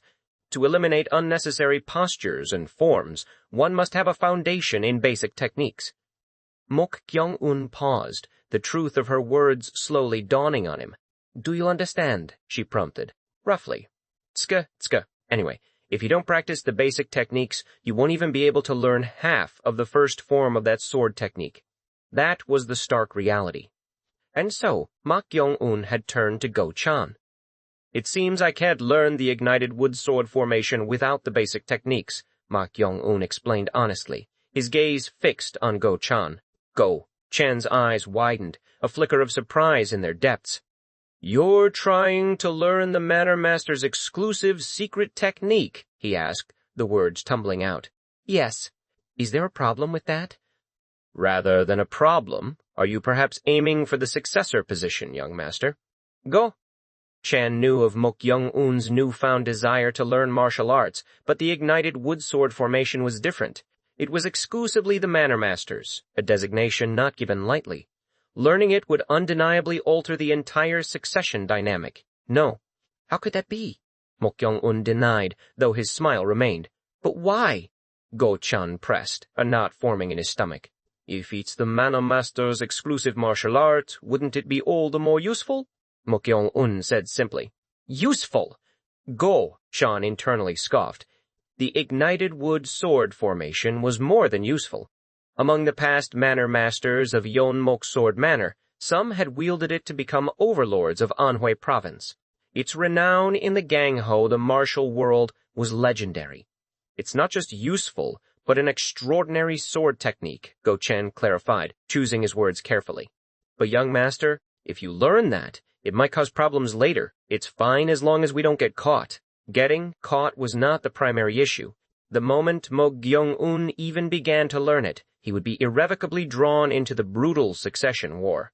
No one, apart from the current manor master, who was teetering on the brink of death, had ever learned the secret manual. If Mok Gyeong-un alone were to learn it, it would surely ignite an uproar. Yet, Go-chan found himself unable to voice these critical warnings. Mok Gyeong-un, he knew, was not one to be easily swayed. Sigh. But young master, I cannot teach you the basic techniques. Why? Even if I've seen the basic techniques a few times, I don't remember them accurately, Go-chan explained, shaking his head. And more importantly, I don't know the key circulation formula for the basic techniques either. Ah, Mok Gyeong-un acknowledged. That was true. The secret manual detailed a specific chi circulation formula for each form, dictating how internal energy should flow. Incorrect circulation could not only diminish a technique's power, but also lead to severe internal injuries. Then who knows the basic techniques? Mok Gyeong-un asked, his brow furrowed in thought. Naturally, it would be the young masters and the manor master who is bedridden, Go-chan replied. The Yeonmok Sword Manor's basic techniques, the ignited wood 9 forms, and the ignited wood beginner's sword technique, were not just any martial arts. They were martial arts, passed down exclusively through the Mok family bloodline. Only them? Yes, that's right. Mok Gyeong-un placed his chopsticks on the rice bowl, stroking his chin thoughtfully. He had not anticipated such a limited pool of knowledge. He had assumed some of the manor's martial artists would know, but his expectations were entirely off. With the manor master incapacitated, only the 3 other young masters held the key to the basic techniques. Go-chan inwardly shook his head. It's impossible. There was no chance the other young masters would impart the basic techniques to Mok Gyeong-un. Asking them would only invite suspicion and trouble, an unnecessary spotlight on his lack of fundamental knowledge. A sudden curiosity pricked at Go-chan. Wait a minute, but he hasn't even formed a danjon yet, so what is he trying to learn? Mok Gyeong-un had no internal energy, yet he was trying to learn forms, whether basic or advanced. It seemed far too hasty. At that moment, Mok Gyeong-un slowly rose from the bed. Young master? Go-chan asked, a sense of foreboding washing over him. There's no other way, Mok Gyeong-un stated. Pardon? Let's go. Where were you referring to? Since they are the only ones who can teach me, I'll have to learn from them somehow. Go. Chan's heart sank.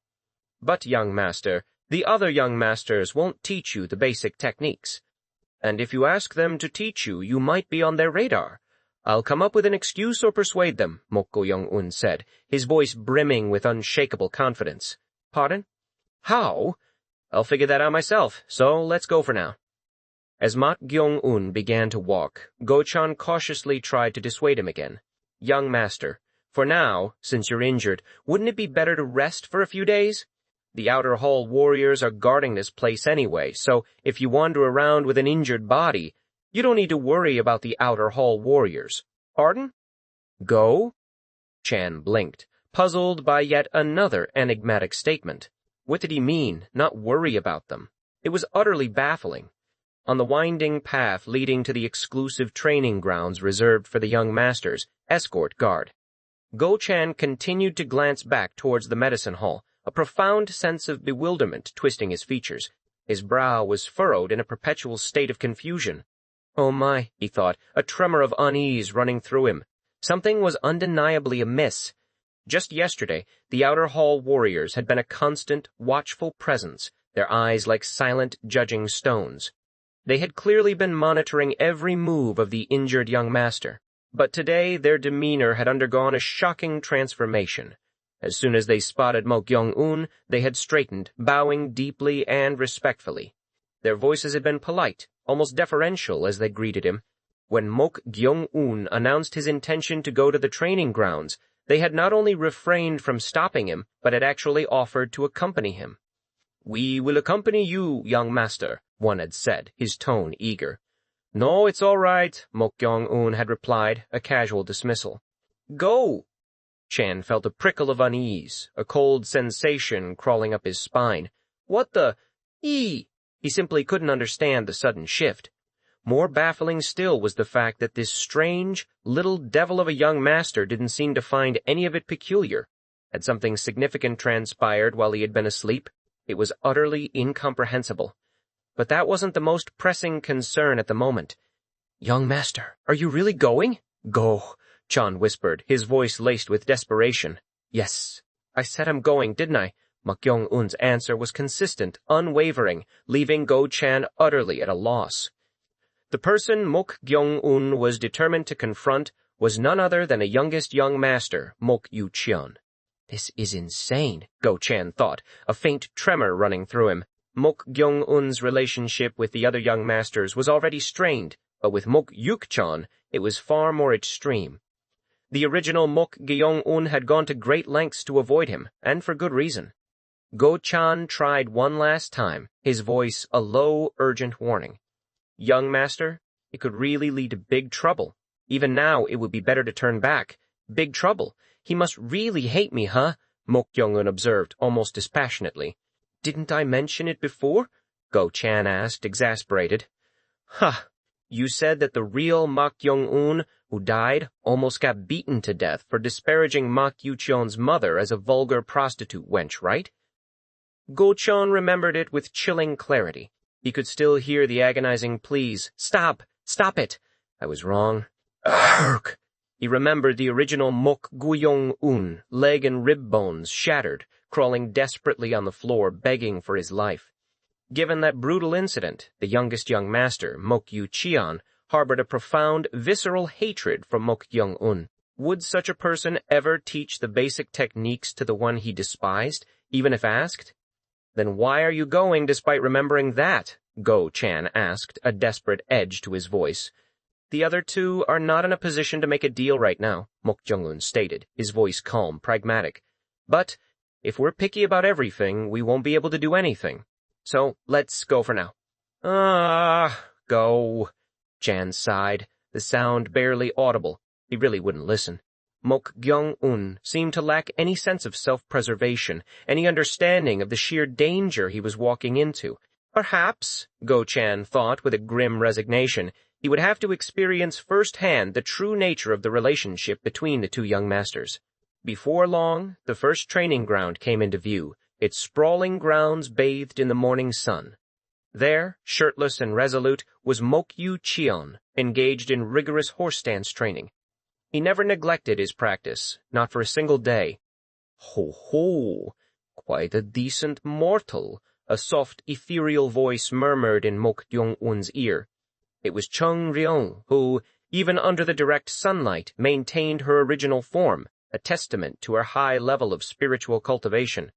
She took a deep puff from her long pipe, exhaling a thin stream of smoke. "He has martial talent," she stated. "You can see that?" Mok Gyeong-un wondered. "Do you think there are many 16-year-olds with that level of life energy?" In Chung Ryong's ghostly sight, the vibrant surge of energy emanating from Mok Yu-cheon's shoulders was clearly visible. He possessed an outstanding martial talent, one she would have eagerly sought as a disciple if she were still alive. She offered a quiet warning to Mok Gyeong-un. "He's the type commonly referred to as a genius. It's better to be careful. Even I find it difficult to exert my power under the sunlight. Sunlight, the very embodiment of life energy, significantly weakened her." Mok Gyeong-un nodded subtly, acknowledging Chung Ryong's caution, and stepped into the training ground. Immediately, Mok Yu-cheon's focused gaze, which had been fixed on his form, shifted. His eyes narrowed, and his face hardened, twisting into a terrifying mask of fury as he recognized Mok Gyeong-un.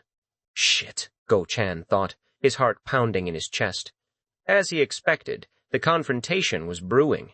Fearing that Mok Yu-cheon might lash out in a fit of rage, posing a grave danger, Go-chan desperately tried to whisper his pleas to Mok Gyeong-un.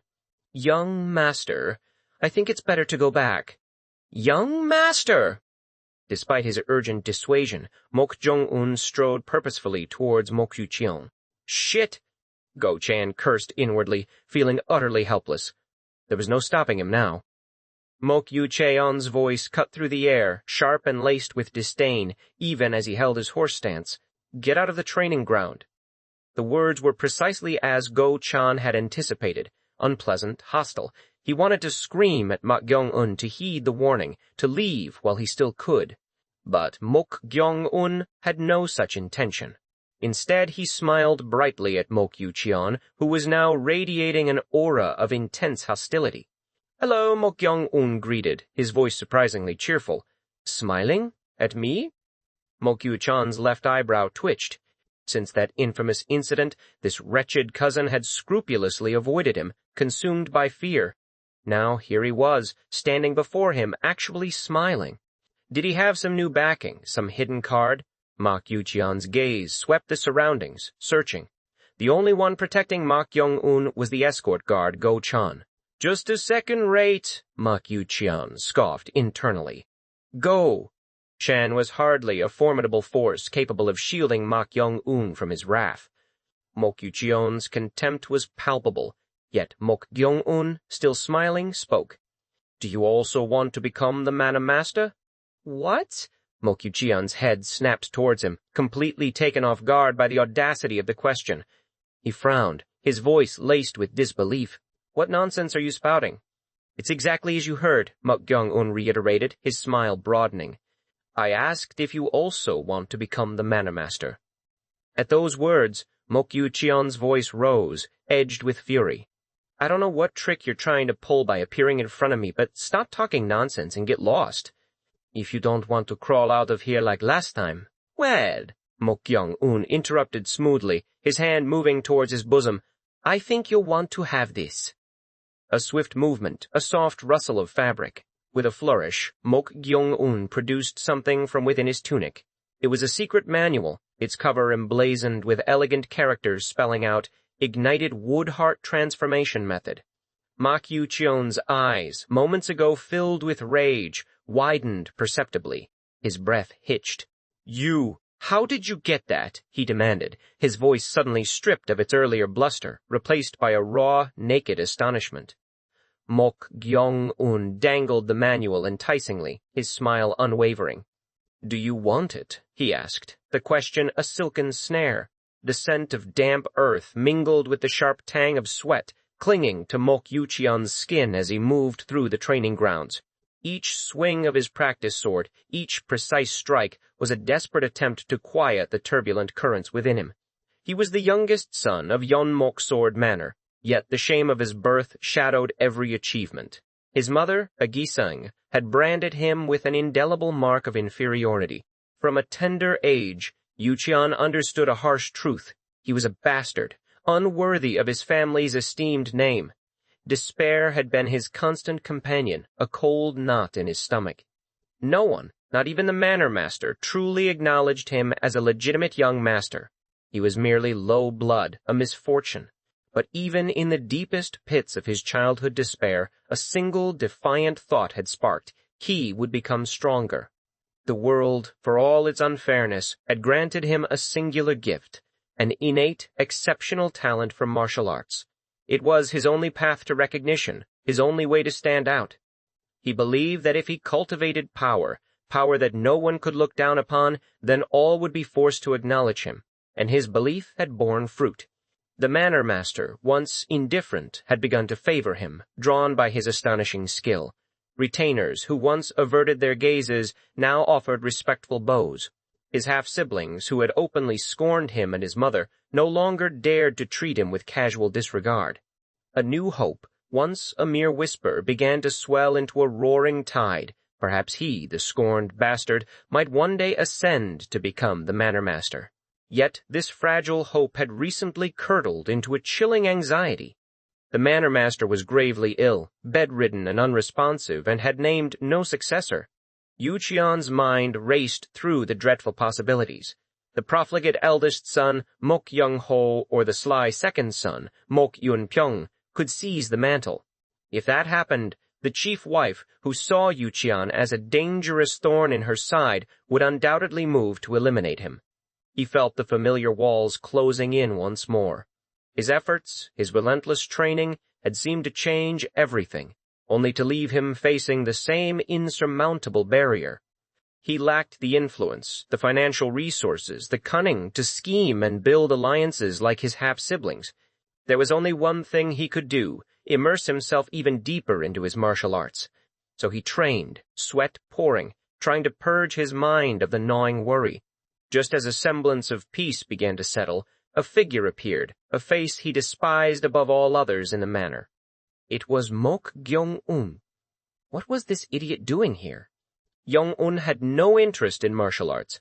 Yu-cheon's carefully cultivated calm shattered, replaced by a surge of irritation. "Get out of the training ground," he snapped, his voice sharp with command. Given their last encounter, a brutal beating that had left Gyeong-un crawling, Yu-cheon expected swift obedience. But an unexpected reply came, quiet and unsettling. "Do you also want to become the manor master?" Yu-cheon stared, momentarily dumbfounded. "What nonsense are you spouting?" "It's exactly as you heard. I asked if you also want to become the manor master." Rage flared. Yu-cheon raised his voice, a faint undercurrent of internal energy lending it a sharp edge. "I don't know what trick you're trying to pull by appearing in front of me, but stop talking nonsense and get lost. If you don't want to crawl out of here like last time—" "Well," Mok Gyeong-un interrupted, a strange calm in his voice, "I think you'll want to have this." From his bosom, Gyeong-un produced something small and thin. Yu-cheon's eyes widened, locking onto the object. How did you get that?" Mok Gyeong-un merely waved the object, a weathered manual, invitingly. "Do you want it?" It was the ignited wood-heart transformation method, a secret breathing technique and internal energy circulation method, the exclusive preserve of the Yan Mok Sword Manor's master. As a direct bloodline of the Mok family, Yu-cheon recognized it instantly. A cold ripple of confusion ran through him. How could this fool, Mok Gyeong-un, possess it? The manor master lay unconscious, still unawakened. A chilling thought took root. Could his father have given it to Gyeong-un? No, that was impossible. The manor master had always regarded Mok Gyeong-ho and Mok Gyeong-un as his most pathetic sons, lacking both talent and effort. He had openly praised Yu-cheon, saying, "If only your brothers were half as good as you." Yu-cheon glared at Gyeong-un, suspicion hardening his gaze. "Where did you get that? Did you steal it behind father's back?" Mok Gyeong-un chuckled, a low, unsettling sound. "That's not what's important, is it?" "Not important. There's no way father would give the secret manual to someone like you. Who knows?" Gyeong-un's voice held a teasing lightness. "Perhaps the manor master was attracted to me, and he might have given it." "Nonsense!" Yu-cheon's voice cracked with indignation, infused with enough internal energy to make Go-chan, his escort, wince and grip his ears. The young master's hatred for Gyeong-un was palpable, dizzying. Yet Mok Gyeong-un showed no outward reaction beyond a slight furrowing of his brow. This stillness, this unexpected resilience, caught Yu-cheon's attention. He should have exploded, made a scene, but he simply endured. Had he secretly practiced martial arts? But his energy felt weaker than ever. Puzzled, Yu-cheon pressed on. "Do you have any proof that it's genuine?" "Proof?" Gyeong-un chuckled again, then casually extended the manual. Yu-cheon frowned, wary of a trick.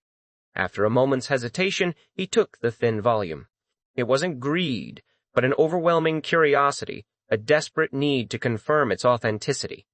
He opened the cover. Inside, only 2 pages met his gaze. 2 pages. A cultivation method might be concise, but never just 2 pages. Was it a fake, after all? He read the formulas on the front pages. The characters blurred, then sharpened, his mind racing through the familiar basic techniques. A cold certainty settled in his bones. It was real. He flipped to the next page, his breath catching as he saw the unmistakable torn traces where the rest of the formulas should have been. A momentary searing thirst washed over him. As a martial artist, the yearning for higher knowledge was an insatiable hunger. The ignited wood-heart transformation method, paired with the ignited wood sword formation, formed the pinnacle of the manor's martial arts. Mastering them meant reaching the complete peak realm, opening doors to even loftier planes of skill. "Why are the contents missing from the back?" he asked, his voice tighter than he intended. Mok Gyeong-un smiled, a knowing glint in his eyes, and tapped his finger against his temple. The meaning was clear. He had memorized the rest. Yu-cheon's eyes narrowed. This fellow, had Mok Gyeong-un always possessed such cunning? Memorizing 90% of the manual, then presenting this truncated yet undeniably genuine copy, ensured that the full knowledge could only be obtained through him. He had even prepared for the possibility of the manual being snatched away. Was this really the dim-witted Mok Gyeong-un's doing? He glanced at Go-chan, who stood behind Gyeong-un, looking nervous and confused. No, Go-chan certainly wasn't behind this. He had changed. What had happened in the past 2 years? Since that incident, Gyeong-un had consistently avoided him, terrified to cross his path. Yet, the Mok Gyeong-un standing before him now was profoundly different. "Who are you?" Yu-cheon demanded, his voice low. "What do you mean? Putting aside how you obtained this, what trick are you trying to pull now? Does it seem like a trick?" Yu-cheon threw the manual to the ground. He stepped closer, closing the distance between them. "Do you think it's normal for someone who has been running away and avoiding me and my brothers for 2 years to suddenly bring this and mention the manor master position? I thought you'd want to become the manor master, but I guess not." "What?" Yu-cheon was bewildered. "A proposal? What was this fool talking about?" As Yu-cheon struggled to comprehend, Mok Gyeong-un calmly bent down, picked up the manual, and dusted it off. "If you don't want to become the manor master, then you don't particularly need this either, right?" Yu-cheon had no answer. Even if he hadn't explicitly desired the manor master position, he certainly craved the advanced martial arts of his family. That was an undeniable truth for any dedicated martial artist. But he hesitated, unable to decipher Gyeong-un's true intentions. This was clearly bait. "What game are you playing?" he managed, his voice strained. "Game or not, if you're not interested, I'll just leave for now." With that, Mok Gyeong-un tucked the manual into his bosom and turned to walk away, utterly devoid of lingering attachment. Yu-cheon's instincts screamed. "Stop!" he commanded, taking a swift step forward. A faint, knowing smile played on Mok Gyeong-un's lips as he heard the command. He had taken the bait just as expected. Though their conversation had been brief, Gyeong-un had quickly grasped Yu-cheon's temperament, stubborn, driven by his own convictions. Such a person wouldn't simply grab at bait. The situation had to be carefully laid out, just so. Without turning his head, Mok Gyeong-un's voice drifted back. "I thought you weren't interested." "Not interested," Yu-cheon conceded, frustration mounting. "But what game are you playing?" The same question over and over. "Shut up. Just answer my question." "What's your intention in asking me if I want to become the manor master?" "Intention?" "If you had one, you would have quietly learned it in secret and then aimed for the manor master position yourself. But what's the point of bringing this to me and asking if I want to become the manor master?" Mok Gyeong-un shrugged, then slowly turned his body. "Believe it or not," he said, his gaze steady, "I have no particular interest in the manor master position." "What?" Yu-cheon stared, suspicion blazing in his eyes. No interest in the manor master position? Did Gyeong-un truly expect him to believe that? A hollow laugh escaped Yu-cheon's lips. It was absurd. Everything about this encounter, the manual, Gyeong-un's presence, his ridiculous words, screamed of a trap. Whatever Gyeong-un's intention, it had to be sinister. After the incident 2 years ago, Yu-cheon despised Gyeong-un, but he knew Gyeong-un feared and disliked him in equal measure. Mok Gyeong-un took a step closer, his voice dropping slightly. Unable to believe, Before he could finish, Yu-cheon's fist shot out, a sudden explosive blur. It struck Mok Gyeong-un squarely in the face. Gyeong-un reeled backward, stumbling over his own feet, and fell flat on the ground. A thin stream of blood dripped from his nose, splattering onto the dirt. He should have cried out, crumpled in pain, but instead, the corners of Mok Gyeong-un's mouth trembled, a strange expression on his face. It's different, Gyeong-un thought, even as the impact rattled his skull. He had faced Go-chan and Gam, experienced the raw power of first-rate martial artists. He understood the chasm between their skill and his own. Now, Yu-cheon's punch, delivered by a genius who had reached the early stages of the peak realm at only 16, brought a visceral understanding of true strength. This wasn't something to be overcome by luck. His body simply couldn't react. Even though he saw the fist coming, his muscles refused to obey. It was a level of power that demanded a significant level of cultivation just to confront. What is it? Yu-cheon wondered, his fist still extended. He had meant to silence Gyeong-un, a quick, humiliating blow. He knew Gyeong-un's third-rate skill couldn't possibly block it, but one detail was profoundly different from the Gyeong-un he knew. He hadn't closed his eyes. He had stared straight at the incoming fist, even at the moment of impact. He wasn't afraid. Mok Gyeong-un? Yu-cheon was profoundly puzzled. Mok Gyeong-un slowly pushed himself up. He wiped the blood from his nose with the back of his hand. Your fist is fierce, he said, his voice remarkably steady. Fierce? Yu-cheon scoffed. It wasn't a proper punch, not really. It was meant as a lesson, a painful reminder that Yu-cheon saw through his flimsy trick. It would be better not to get up. If you get up again, the intensity will increase to the point where you'll find what just happened laughable. Yu-cheon's warning was genuine. He fully intended to deliver on his threat. But Mok Gyeong-un merely chuckled. It's natural to be suspicious. It's not suspicion, but certainty.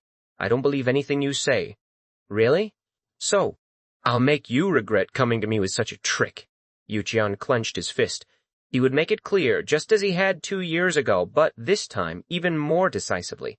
Only then would Mok Gyeong-un cease these ridiculous antics.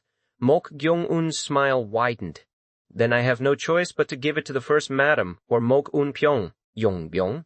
Yu-cheon flinched, the words landing with a chilling clarity. He understood the implied meaning. Mok Gyeong-un continued, his voice calm, persuasive. When the manor master passes away, the retainers will eventually support the bloodline of the Mok family, who has learned the secret manual as the manor master. What will happen if the manor master is chosen between Mok Young-ho and Mok Yun-pyong? Do you think they will leave you alone?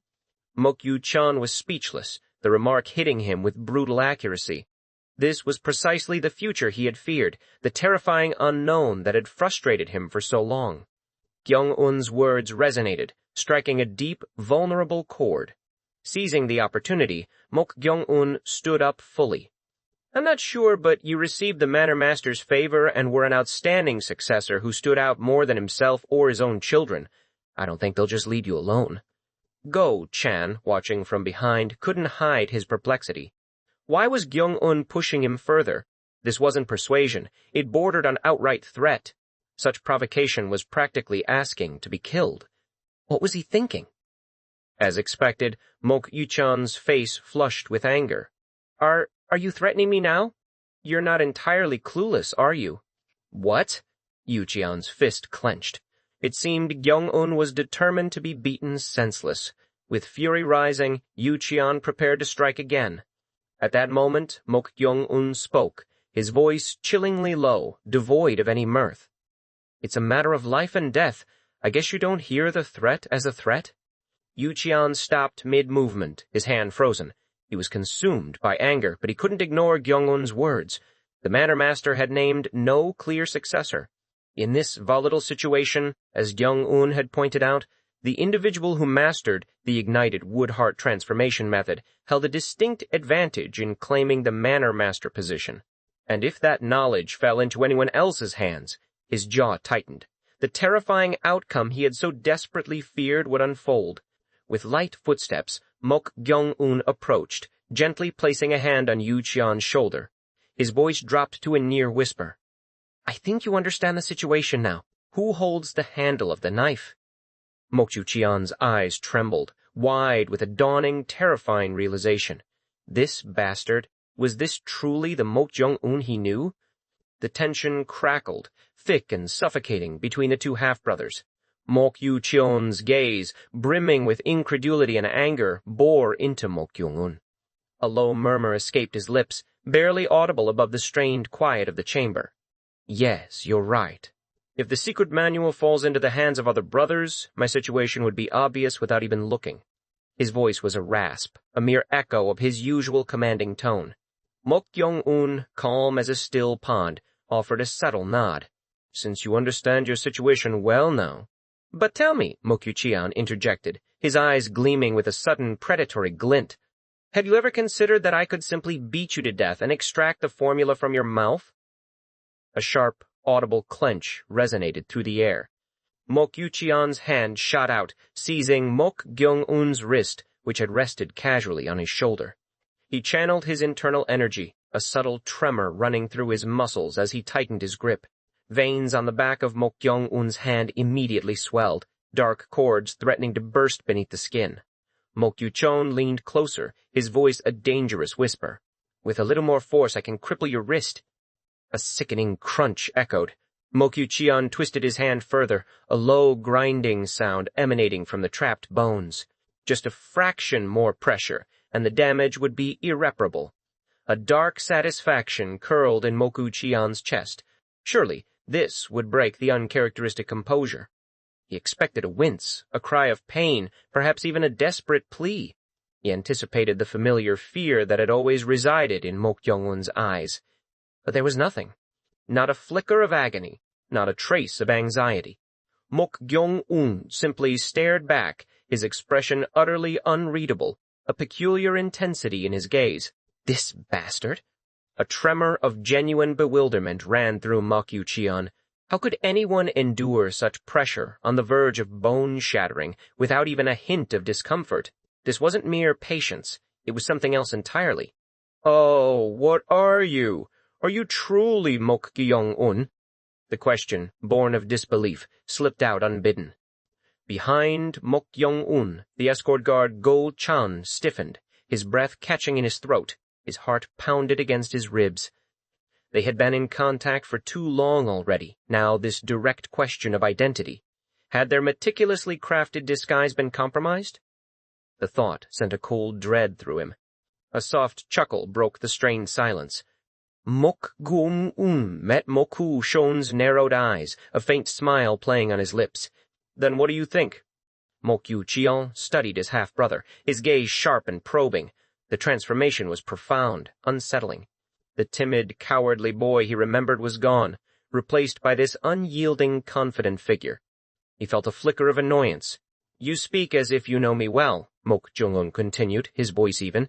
But what do you truly know to say that? Are you implying I don't know you? Mok Yu-cheon retorted, a vein throbbing in his temple. Yes. What do you know? Mok Gyeong-un pressed, his voice unwavering. Aside from us being half-siblings and a minor incident 2 years ago, what precise knowledge do you possess to ask such a question? The confident challenge silenced Mok Yu-cheon. He found himself with no immediate retort. The sheer audacity of the query thrown back at him left him reeling. The change in Mok Gyeong-un was baffling, but when faced with such a direct reversal, he realized the emptiness of his own assumptions. Their interactions had always been minimal, defined by mutual disdain and the family's scorn for the offspring of a lowly jizang. Annoying. The word resonated in Mok Yu-cheon's mind. Why was this fellow, of all people, now radiating such arrogance? The question of what he truly knew about him was a question he wished he could ask the entire Mok family. Finally, with a frustrated sigh, Mok Yu-cheon loosened his grasp, releasing Mok Gyeong-un's wrist. The skin beneath his fingers was bruised, but intact. Let me ask you one thing, he said, his voice calmer now. Why me? Why you? Mok Gyeong-un repeated, a slight tilt to his head. Yes, none of you bastards ever acknowledged me. You could have sought a deal with those proud, legitimate bloodlines.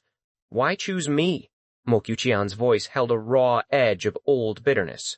Mok Gyeong-un's answer was delivered with a nonchalant shrug, utterly disarming in its simplicity. I just thought you were better than your brothers, that's all. Mok Yu-cheon fell silent once more. He stared intently into Mok Gyeong-un's eyes, searching for a hidden motive, a trace of sarcasm. He had expected contempt, given their past. These words, however, were entirely unexpected.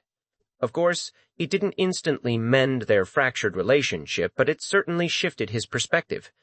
Did I view this bastard too simply? The thought was unwelcome, yet undeniably present. He had always craved recognition, but never truly considered the inner world of others. Perhaps Mok Gyeong-un had indeed transformed profoundly over the past 2 years. With a deep, cleansing breath, Mok Yu-cheon straightened, his guard visibly lowered. Phew, all right. Let's hear whatever this deal is. Good, Mok Gyeong-un affirmed, his expression unreadable. What do you want? Mok Yu-cheon asked, a knot of apprehension tightening in his stomach. The offer of a secret manual, a martial art exclusive to the manor master, was a colossal concession. Given its immense value, trivial demands were out of the question. He only hoped the price wouldn't exceed his capacity to pay. Mok Gyeong-un raised 3 fingers. I have 3 demands. What? Mok Yu-cheon's eyebrows shot up. I believe it's worth this much, Mok Gyeong-un stated. Mok Yu-cheon couldn't argue the point. The value of the secret manual was undeniable. He decided to hear the demands before committing. Still, that's a lot. Anyway, what are they? They're not that difficult for you, Mok Gyeong-un assured him. I understand. Tell me. First, if you become the manor master, don't touch me, even if I don't know about the other brothers. Mok Yu-cheon's eyes flickered with a sudden, keen interest. This was a logical, even natural demand from Mok Gyeong-un's perspective. If he secured the retainer's support and rose to power, a brutal conflict with his half-siblings was inevitable. From his own viewpoint, it wasn't a bad request at all. It reduced his potential enemies by at least 1. All right, I can accommodate that much. What's next? He readily agreed. If you become the manor master, I want continuous financial support. Financial? Mok Yu-cheon repeated, surprised. Yes, fine. This demand also proved less burdensome than he'd imagined. It sounded less like a massive payout and more like a simple request to be acknowledged and supported as a member of the Yeon Mok Sword Manor. Mok Yu-cheon found himself accepting, a sense of relief washing over him. The demands had been unexpectedly modest so far, but he couldn't let his guard down. The final request often held the true weight. What's the last one? This isn't a big deal either. I want the cultivation method and martial arts formulas related to Yeon Mok Sword Manor's basic techniques. What? Mok Yu-cheon frowned, completely taken aback by the unexpected request. Behind them, Go-chan's internal anxiety spiked. They had somehow navigated the identity issue, but this new demand threatened to resurrect suspicions. Will it work? He fretted silently. Mok Gyeong-un, oblivious to Go-chan's turmoil, spoke casually. You heard me. I want the cultivation method and martial arts formulas related to Yeon Mok Sword Manor's basic techniques. Mok Yu-cheon's voice was tinged with incomprehension. You know it too, don't you? I know it, Mok Gyeong-un confirmed. Then why are you demanding that? It's not necessary. To be honest, the third request isn't truly needed. Huh? Go-chan tilted his head, confusion warring with his rising fear. Not needed? What was the young master playing at? Mok Yu-cheon echoed his thoughts. Not needed? Yes, the first 2 are what I genuinely want. But the third one, I'm only demanding it because I personally have something to confirm. Mok Yu-cheon's furrowed brow relaxed slightly. He tilted his head. What are you trying to confirm? It's nothing much, Mok Gyeong-un replied smoothly. I just want to confirm if what I know is correct. Confirm if what you know is correct, Mok Yu-cheon repeated, a flicker of amusement in his eyes. Yes, there's no other reason. Mok Yu-cheon let out a faint, knowing smile. Go-chan, watching from behind, was utterly bewildered by Mok Yu-cheon's reactions. Why wasn't he suspicious of Mok Gyeong-un's deliberately vague words? But Mok Yu-cheon's next words explained everything. Are you suspecting father? Mok Yu-cheon's tone was almost playful. Go. Chan's eyes widened. This was an entirely unexpected interpretation. Mok Yu-cheon was making his own assumptions, entirely missing the true intent. Do you think father taught me differently? Mok Yu-cheon continued, a slight smirk playing on his lips. What? Go-chan thought, dumbfounded.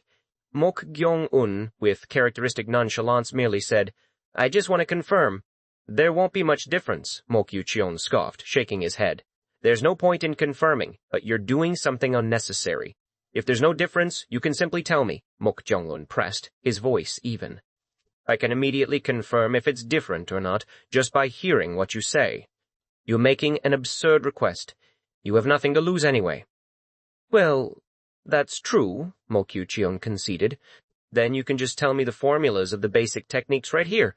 I'll also let you know right after you tell me. What? Here? Mok Yu-cheon glanced around, frowning at the suggestion of an immediate exchange. Mok Gyeong-un shrugged. Why? Are you worried someone might eavesdrop?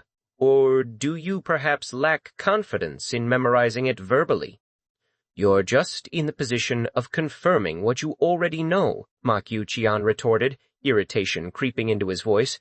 But I have to memorize the formulas of an advanced martial art that I just learned. It's different.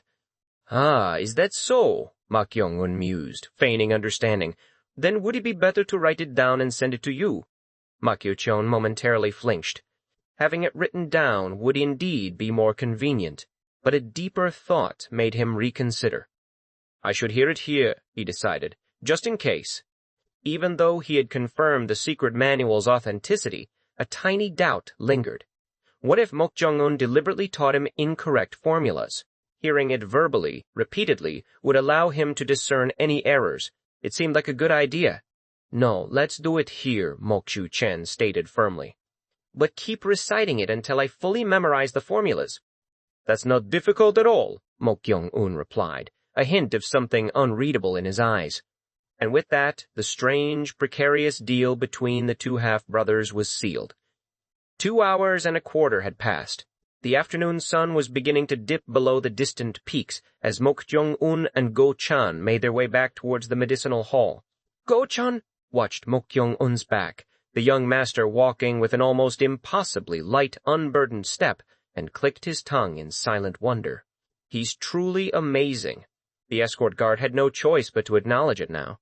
He had known Mok Gyeong-un possessed an unusual intellect from their previous encounters, but he had never imagined it reached such an astonishing degree. Originally, Mok Gyeong-un's sole true desire had been the basic techniques of the manor. Yet, he had artfully woven in 2 seemingly plausible demands at the outset, deftly dispelling Mok Yu-cheon's nascent suspicions. Furthermore, he had framed his request for the basic techniques as a mere confirmation, naturally guiding the entire exchange into a favorable atmosphere for his deception. Ah, truly, Go-chan thought, a mix of awe and trepidation swirling within him. The young master was incredibly cunning, a master manipulator. Of course, luck had played its part. Mok Yu-cheon's arrogance and self-serving assumptions had provided the perfect opening. Mok Gyeong-un's intuition, however, had been extraordinarily sharp, allowing him to exploit that opening with masterful precision. It would be hard to be more natural than this. He was an astonishing, terrifying individual. One question, however, gnawed at Go-chan's mind. Mok Gyeong-un had seemingly managed to extract the basic technique formulas from Mok Yu-cheon, but given the pretense of confirmation, it appeared he had heard them only once. Was it truly possible to memorize such a vast amount of information after a single recitation? After pondering whether to ask or not, Go-chan finally succumbed to his curiosity. Young master, but it seemed like you only heard the formulas once. Is that all right? Mok Gyeong-un glanced back over his shoulder. What do you mean? There are too many formulas to memorize at once. Go-chan trailed off, recalling the sheer volume. What's difficult about that? Mok Gyeong-un asked, a faint, almost dismissive note in his voice. Pardon? Isn't it possible to memorize that much after hearing it just once? Go. Chan's eyes widened, his jaw slacked. He had heard correctly. Mok Gyeong-un claimed to have memorized the entirety of the basic techniques, a recitation that had taken nearly half an hour after hearing them one single time. The basic techniques encompassed everything: intricate fist forms, precise sword techniques, fundamental key circulation methods, and even rigorous body tempering exercises. It was an overwhelming amount of information, certainly not something one could possibly commit to memory in a single pass. Even Mok Yu-cheon, celebrated as a heavenly martial talent, had struggled, needing Mok Gyeong-un to recite the advanced manual almost 8 or 9 times before he could barely commit it to memory. "Did you really memorize it after hearing it once?" "Go!" Sean pressed, a profound sense of disbelief coloring his tone. "Yes, it's not particularly difficult, so what's strange about it?" Mok Gyeong-un replied, his face devoid of any hint of boasting, as if it were the most natural thing in the world. "Not particularly difficult?" Did that mean he and the esteemed young master Mok Yu-cheon were idiots? Go. Chan had thought it astonishing that Mok Yu-cheon managed to memorize the secret manual in 2 hours of recitation. Ha! If these words were true, this young master's mind was not merely extraordinary, it was utterly beyond comprehension. Go, Chan, inwardly dumbfounded, shook his head. This young master could not be judged by common sense. It would be better for him to simply go along with whatever Mok Gyeong-un said. "No, it's nothing," Go Chan finally managed, forcing a casual tone. "I asked because I wasn't confident in memorizing it after hearing it once. Anyway, it's fortunate that the deal was completed without any issues. But will it be all right?" Mok Gyeong-un stopped. "What do you mean? Even if it was a deal, is it all right to teach the secret manual to young master Mok Yu-cheon so readily?" Go. Chan's concern was genuine. Mok Yu-cheon, despite his flaws, was arguably better than the other young masters. He would likely uphold his end of the bargain. Still, there was a sense of regret. Had they not just squandered an opportunity to gain the retainer's crucial support? Mok Gyeong-un's response was delivered with a chilling nonchalance. "It's not even the proper formulas, so there's no problem in teaching them." Pardon? Go. Chan's brow furrowed in confusion. What was he talking about now? Young master? What do you mean by that? "Ah, I should have kept it to myself," Mok Gyeong-un murmured, a mischievous glint in his eyes. "Pardon?" Mok Gyeong-un casually draped an arm over Go-chan's shoulder, leaning in close to whisper in his ear, a wide grin spreading across his face. "It's a secret, so only you know, Go-chan. I taught him the formulas of the ignited wood-heart transformation method and the ignited wood sword formation by reversing the characters or changing them to have different meanings every 13 or 14 characters. I was nervous that I might get caught, but somehow it worked out well." "Dot?" Upon hearing those words, Go-chan's mind reeled. He couldn't hide his utter bewilderment. He had found it strange that Mok Gyeong-un had handed over the secret manual with such shocking ease. But he had deliberately, arbitrarily, taught Mok Yu-cheon incorrect formulas. If one practiced those incorrectly, the consequences were dire. Chi deviation, crippling injuries, even death. "Young master, if you do that," Go-chan began, his voice laced with horror. "Why?" Mok Gyeong-un asked, his characteristically chilling smile returning, unwavering and cold. This fiend, this young master, held not an iota of concern for whether Mok Yu-cheon would suffer or perish. This fellow is truly a devil. The earlier atmosphere of mutual satisfaction, of a beneficial deal, shattered into 1,000 pieces. The true winner of this dark pact was this devilish young man, and he had won far more than anyone could have imagined. Meanwhile, high above, unseen by mortal eyes, another being clicked its tongue. It was Chung Ri-yong, floating in the air, puffing idly on her pipe. Crazy mortal. It was truly absurd. The mortal named Go-chan, still reeling from the revelation, was utterly unaware of the full extent of Mok Gyeong-un's terrifying genius. Mok Gyeong-un had not merely altered a few characters. He had improvised, on the spot, changing around 80 characters within the intricate formulas, and then flawlessly recited them to Mok Yu-cheon 9 times, each recitation identical, not a single mistake. It went far beyond the boundaries of an extraordinary mind. In the heart of a dense forest, not far from the hallowed grounds of Yeon Mok Sword Manor, a lone figure moved with a determined gait. He wore a navy-blue Taoist robe, adorned with the ancient yin-yang symbol, and a wide bamboo hat shaded his face. A backpack, heavy with old books and esoteric tools, rested on his shoulders. His hands were never still. One formed a precise sword technique hand seal, while the other clutched a talisman bearing the single, potent character, chase. Chase. He chanted continuously, a low, persistent hum escaping his lips. Ch, the G-cheech-dach, G-cheech-cheech-cheech-cheech.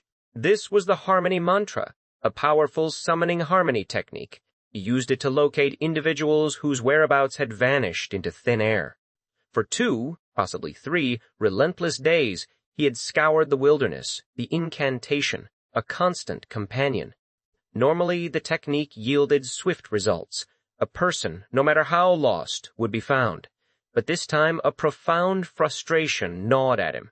A very strong, deeply ominous energy, a palpable malevolence obscured his target. This was not a simple case of someone going missing, nor the tragic consequence of an ordinary death. The dark influence of evil spirits or potent, dark techniques was undeniably at play. Who could possibly be behind this? The diviner wondered, his mind racing. His thoughts turned to Sak. She held the esteemed third-ranking diviner position within the secretive ghostly spirit pavilion. More than that, she commanded Guyo, an Ime-mangyang entity, as her personal spirit servant. This meant she could single-handedly exorcise even yellow spirit-level entities. For her to be defeated, utterly vanquished in such a manner, defied all logic. It was incomprehensible. He recalled the unsettling communication. A letter had arrived from the chief wife of Yeonmok's Sword Manor. Its contents were less an inquiry and more a stark, unforgiving threat. It demanded the immediate surrender of Sak and a penalty of 3,000 silver coins.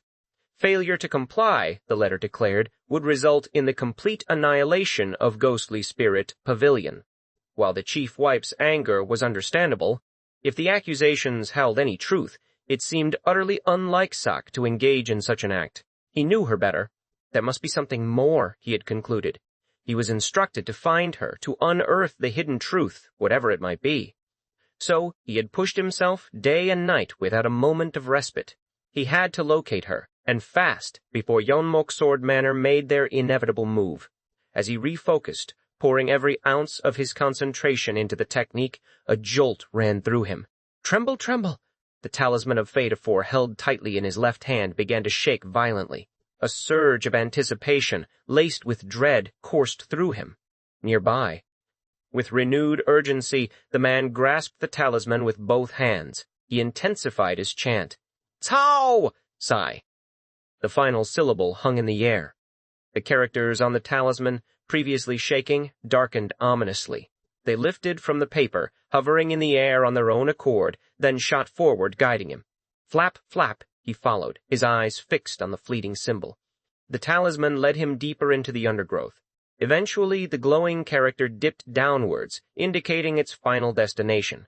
It was obscured by a thick curtain of bushes. He pushed through the tangle, his heart pounding, and a stark, steep cliff face rose before him. It was a treacherous place, a single misstep away from a fatal plummet. The man scanned the terrain, his gaze searching. He found a suitable slope, a precarious path downward. There, at the bottom of the incline, lay the talisman. It rested neatly on the ground, its energy now quieted. But his eyes snagged on something else first. A chilling sight. Fragments of flesh were scattered amidst dark, dried bloodstains. It was difficult to discern any human form among the carnage. A deep frown creased his brow. His stomach churned with a visceral disgust. How could this happen? Such an outcome had never entered his mind. He had considered an attack, a struggle, but this scene was far more horrific than his worst imaginings. This was destruction. He swallowed, his throat suddenly dry. This level of devastation, this utter obliteration, could not possibly have been wrought by a mere yellow spirit entity. What truly transpired here, he wondered, his mind reeling. From this horrific scene alone, little could be definitively determined. If a body, even a mutilated one, had remained somewhat intact, there would have been a chance to unravel the details through necromancy. But with this, the odds were dismally slim. Still, there was no other choice. He had to try. The man knelt, placing his hand firmly on the blood-soaked ground at the epicenter of the catastrophe. He closed his eyes, focusing his inner energy. Then his left hand began to move. Chuck, chuck! He formed a series of intricate hand seals. Geja, 2. These were the Obak hand seal, followed by the Upaha, and then the Bobyong. They were precise movements from the 9-character Dharani, ancient and powerful. Chaha, tremble, tremble. The blood-stained fragments on the ground began to tremble, almost imperceptibly at first, then more visibly. Beads of cold sweat beaded on the diviner's forehead. When a person is killed by an evil spirit, their very soul, their lingering bodily energy, is damaged. Drawing out their traces through incantations becomes an agonizingly difficult task. Reveal everything. Urgently execute. Suddenly, his head was thrown back, as if by an unseen force.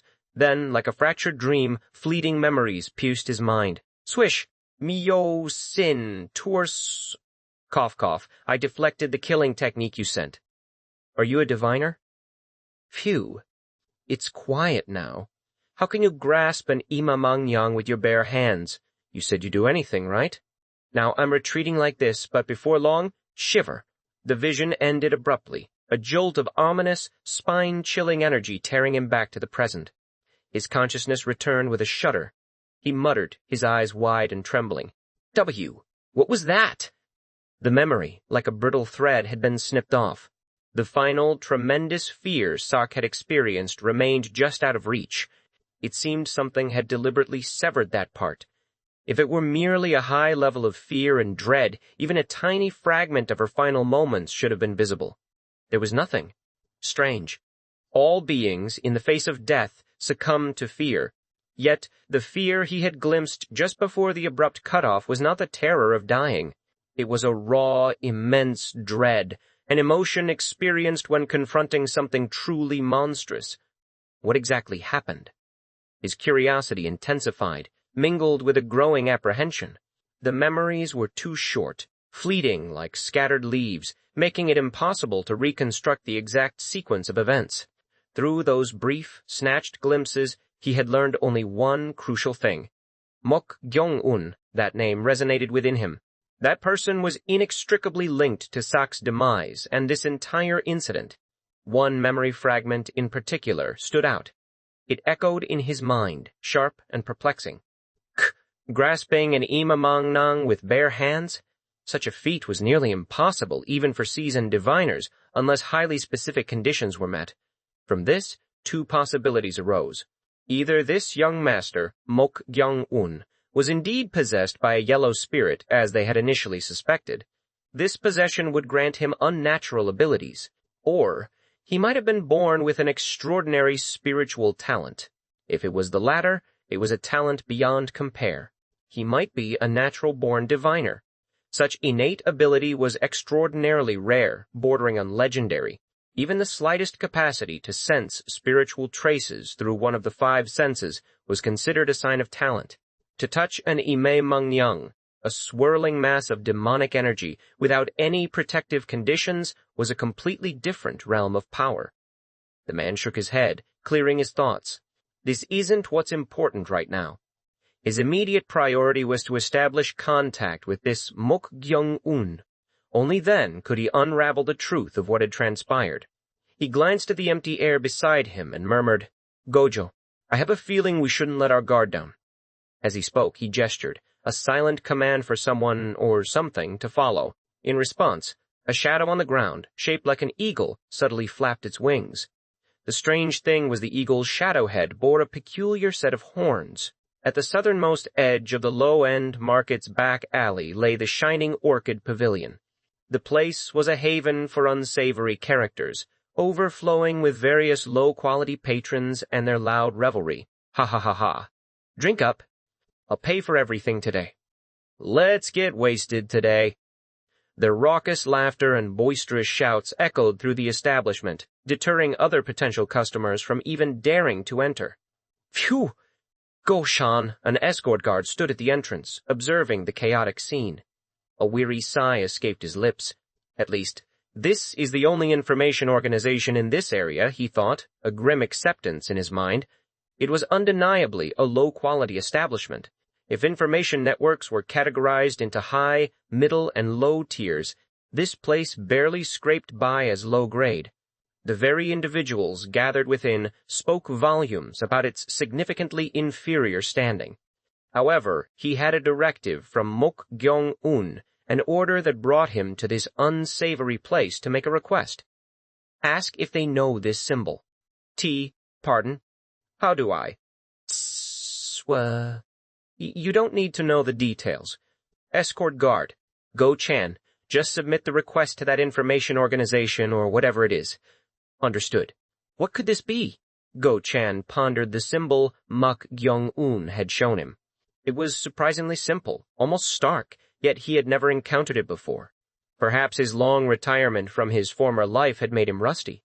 But if he, a former assassin, didn't recognize it, it might be something truly trivial, or conversely, something incredibly obscure. Where is he anyway? The leader of this disreputable establishment should be present.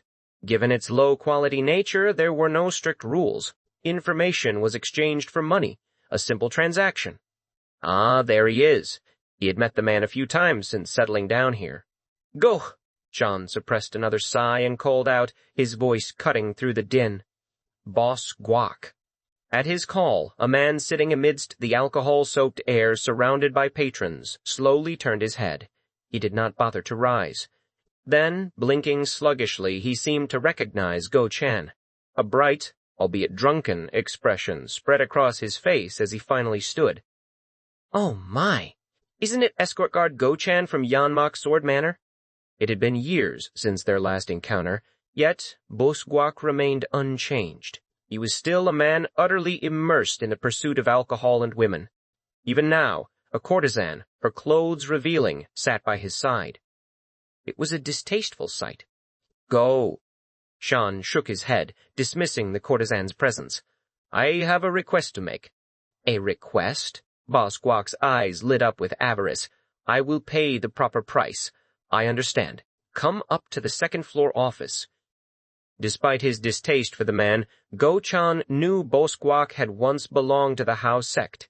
That heritage meant his information network, however low-grade, was not entirely useless.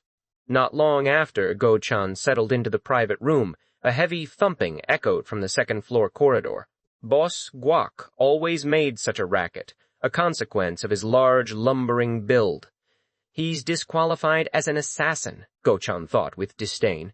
The very essence of an assassin lay in secrecy, in silence, in invisibility.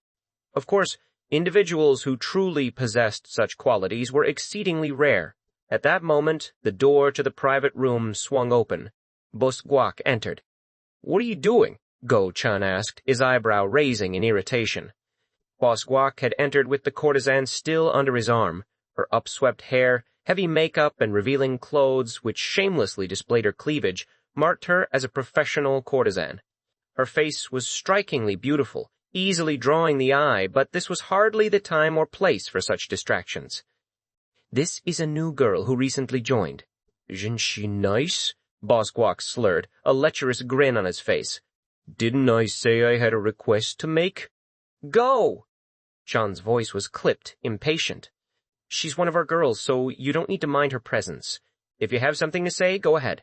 I need to go down soon. This pathetic fellow, Go-chan thought, a surge of murderous intent bubbling beneath his calm exterior. No matter how low the quality of this establishment, this was truly beneath contempt. If this was how things would proceed, there was no point in even making the request. Send her out. His voice was firm, leaving no room for argument. Oh, escort guard, go! As men, we should enjoy. Boss Guak began to protest, still oblivious. If she keeps coming out like this, I'll just leave. Go! John's eyes held a cold threat. Those words finally had an effect. Boss Guak suddenly struck dumb, like a mute who had tasted honey, irritably addressed the courtesan. Go down and wait for this gentleman obediently. If I find you in the arms of another man, be prepared for the consequences. As he spoke, he attempted to slap her buttocks with his palm. Tack! The courtesan's hand shot out, catching Boss Guak's hand with surprising speed and strength. Oh? Boss Guak blinked in stunned disbelief. Phew! How unpleasant, the courtesan muttered, her voice laced with obvious annoyance. You wench! At her audacious attitude, Bosguak was dumbfounded. His face contorted in rage, and he raised his hand to strike her face. At that very moment, before his hand could descend, pluck! The courtesan's hand had already moved. It struck Bosguak's ear with a swift, precise movement. Then, Bosguak staggered, collapsing like a puppet whose strings had been abruptly severed. He pitched forward, his eyes rolling back to show only the whites. "You!" Startled by the sudden turn of events, Go-Chen instinctively reached for his dagger. But before his fingers could close around the hilt, something flew from the courtesan's hand. Pook. It was a barrage of extremely thin needles. They struck his acupoints with chilling accuracy. As the needles pierced him, Go-Chan found himself unable to speak, unable to move a muscle. It was as if his acupoints had been precisely targeted and sealed. "Ro!" The courtesan pulled a chair from the nearby table. With an effortless shove, she positioned it behind the staggering Bosguak. Bosguak, now little more than a dead weight, naturally slumped onto the chair. From the front, it was clear he was in no condition, his eyes still rolled back, his body limp. This is... Go-Chan stared, his mind reeling. He couldn't hide his bewilderment as he looked at the needle lodged in his chest. As a former member of the Flying Kill sect, he knew exactly what this was. He knew it with a cold certainty that chilled him to the bone. Lustrous jade flying needles? This was the unique, secret skill of the Flying Killing Yama's guest, the sect leader of the Flying Kill sect. He was also one of the revered 4 great assassins in the Central Plains. It was utterly impossible for a mere courtesan to wield the lustrous jade flying needles. This technique was the very symbol, the unique mark of the Flying Kill sect leader. The current sect leader, Flying Killing Yama's guest, was a man well into his 60s. While he was older compared to the sect's active members, his skills were unparalleled, allowing him to maintain his position as one of the 4 great assassins for over 2 decades. Yet, for his signature secret skill to be in the hands of this courtesan, Go! Chan's surprise was absolute. His mind raced, piecing together the impossible puzzle. He now understood the courtesan's true identity. Could it be? Flying. Killing Yama's guest had a granddaughter. Her name was Ha-she-rin. She was the sole surviving blood relative, the rest of her family having been tragically lost in an unexpected attack. The Flying Kill sect leader had poured everything into this remaining bloodline, nurturing her, training her. So far, it seemed a commendable act, one everyone could understand. The problem, however, lay elsewhere. Is the sect leader in his right mind? Every assassin within the Flying Kill sect believed that Flying Killing Yama's guest would never pass on his sect leader position to his only granddaughter. The reason was simple. She was utterly unsuitable for the role of an assassin. It was no exaggeration to say that the very foundation of an assassin rested upon cold, unwavering rationality. Ha-she-rin, however, was the antithesis of this. She was the living embodiment of a personality disorder. Her foul language, so unbecoming of her pretty youthful appearance, her extreme misophobia, her volatile anger management issues, none of these traits were suitable for an assassin. Everyone opposed it. The last time Go-Chan had seen her was 4 years ago. It was before his retirement.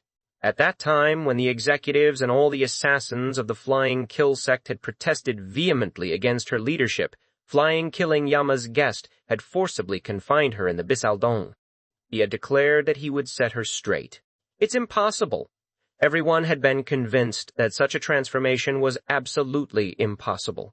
How could anyone possibly control her fiery temper and instill in her the cold rationality essential for an assassin? With that, he had simply forgotten about her.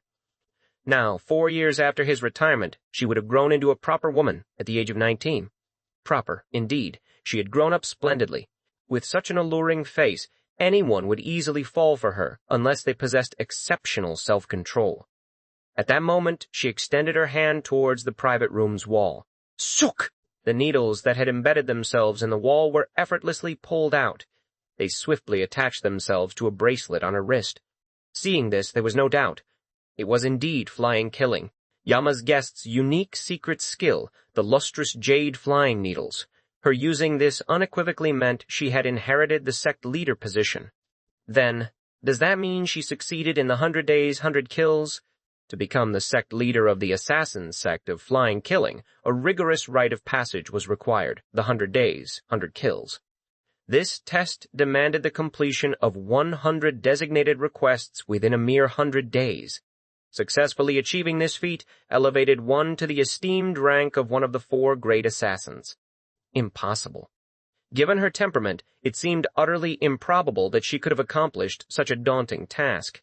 Or perhaps the former sect leader truly had succeeded in raising her into a proper assassin. The thought was unsettling. Come to think of it, it was also surprising that she, with her severe misophobia, was enduring and serving alcohol among common prostitutes. Was there room for rehabilitation? If that were the case, the former sect leader would indeed become admirable. After all, he would have managed to raise that personality-disordered individual into one of the 4 great assassins. Then, a small, familiar voice reached his ears. Oh my. Shit. Seeing her like that immediately reminded him of her younger days when she used to swear with such uninhibited abandon. Is she really fixed? As doubt gnawed at him, she approached. She pulled out one of the needles embedded in his chest. A ragged cough escaped Go-chan's mouth. Cough. Cough. The fact that his voice had returned meant she had removed the needle blocking his vocal cords. Hache! Ren sat gracefully on the table, crossing her exposed, smooth legs. I never expected to see a retired person like this. Uncle Go-chan. Or should I call you former low-rank assassin number 83? Shit. It was undeniably Hache-rin. He had thought she would have forgotten him after 4 years, but she remembered him clearly from their few prior encounters. Go! Chan parted his lips, his voice tense. It's been a long time, young lady. Sect leader. Her correction was sharp, unwavering. Pardon? I'm the sect leader now. He had been skeptical, but his terrifying conjecture was correct. She had become the current sect leader of the flying killing. As this fact was revealed, Go-chan was overwhelmed by a potent sense of unease. The reason was simple. When a retired assassin encounters an assassin from their former group, it usually signals death. As anxiety tightened its grip, Hache-rin spoke. Is it because you're retired that you don't see me as a sect leader? No, how could that be? Congratulations on becoming the new sect leader. His voice was laced with an attempt at sincere flattery. Kneel and receive my blessings. C-H-A. At the thick, vulgar curse that slipped so naturally from her lips, Go-chan was at a complete loss for words. No matter how he looked at it, she was exactly the same as he remembered her. Even before, such profanity had never suited her pretty face. Ha! Sharin covered her lips with a delicate hand. Oh my. Look at me. I must have become too comfortable meeting someone I know after a long time. I should put on some airs and such, but a curse slipped out without me realizing it. Please feel free to be comfortable. Go, Chan stammered, trying to placate her. How can I do that? A lady should have manners. Her voice was deceptively sweet. What manners at this point? He thought this inwardly, but kept his mouth tightly shut. Of course, he lacked the courage to voice it aloud. Instead, he grew even more tense. He had no idea what words, what demands would come out of her mouth next. At that moment, Hache-ren parted her red lips. Someone might think I came here to kill you. Grandfather also cherished you too, allowing you to retire together with Uncle Gam. So relax. Is that true? Go-chan asked, his eyes wide with a glimmer of hope. He had been convinced she might be after his life, but as she said that, it seemed there wouldn't be any significant problems. Phew! He felt a wave of relief wash over him, but suddenly he also found it strange. If she wasn't after him, why had the new sect leader personally appeared here, and why had she used the signature lustrous jade flying needles on him? As he puzzled over this, Ha-Shae-rin smiled, a chilling edge to her expression. It's a good thing. Pardon? Go-shan's brow furrowed. What was a good thing? I was planning to enter and leave Yeonmok Sword Manor through the eldest young master, who I heard enjoys wine and women. But now I can go in together with you, escort guard Go-chan. For a moment, Go-chan furrowed his brow, utterly bewildered by her words. What was she talking about? Why did she want to enter Yeonmok Sword Manor with him? What do you mean by that? Why would you enter yon Mok Sword Manor with me? At his stammering question, Ha-ha Rin slightly lifted Go-chan's chin with her fingertip. Her voice dropped, taking on a tone of lethal intent. I'm thinking of taking the head of the third young master of yon Mok Sword Manor.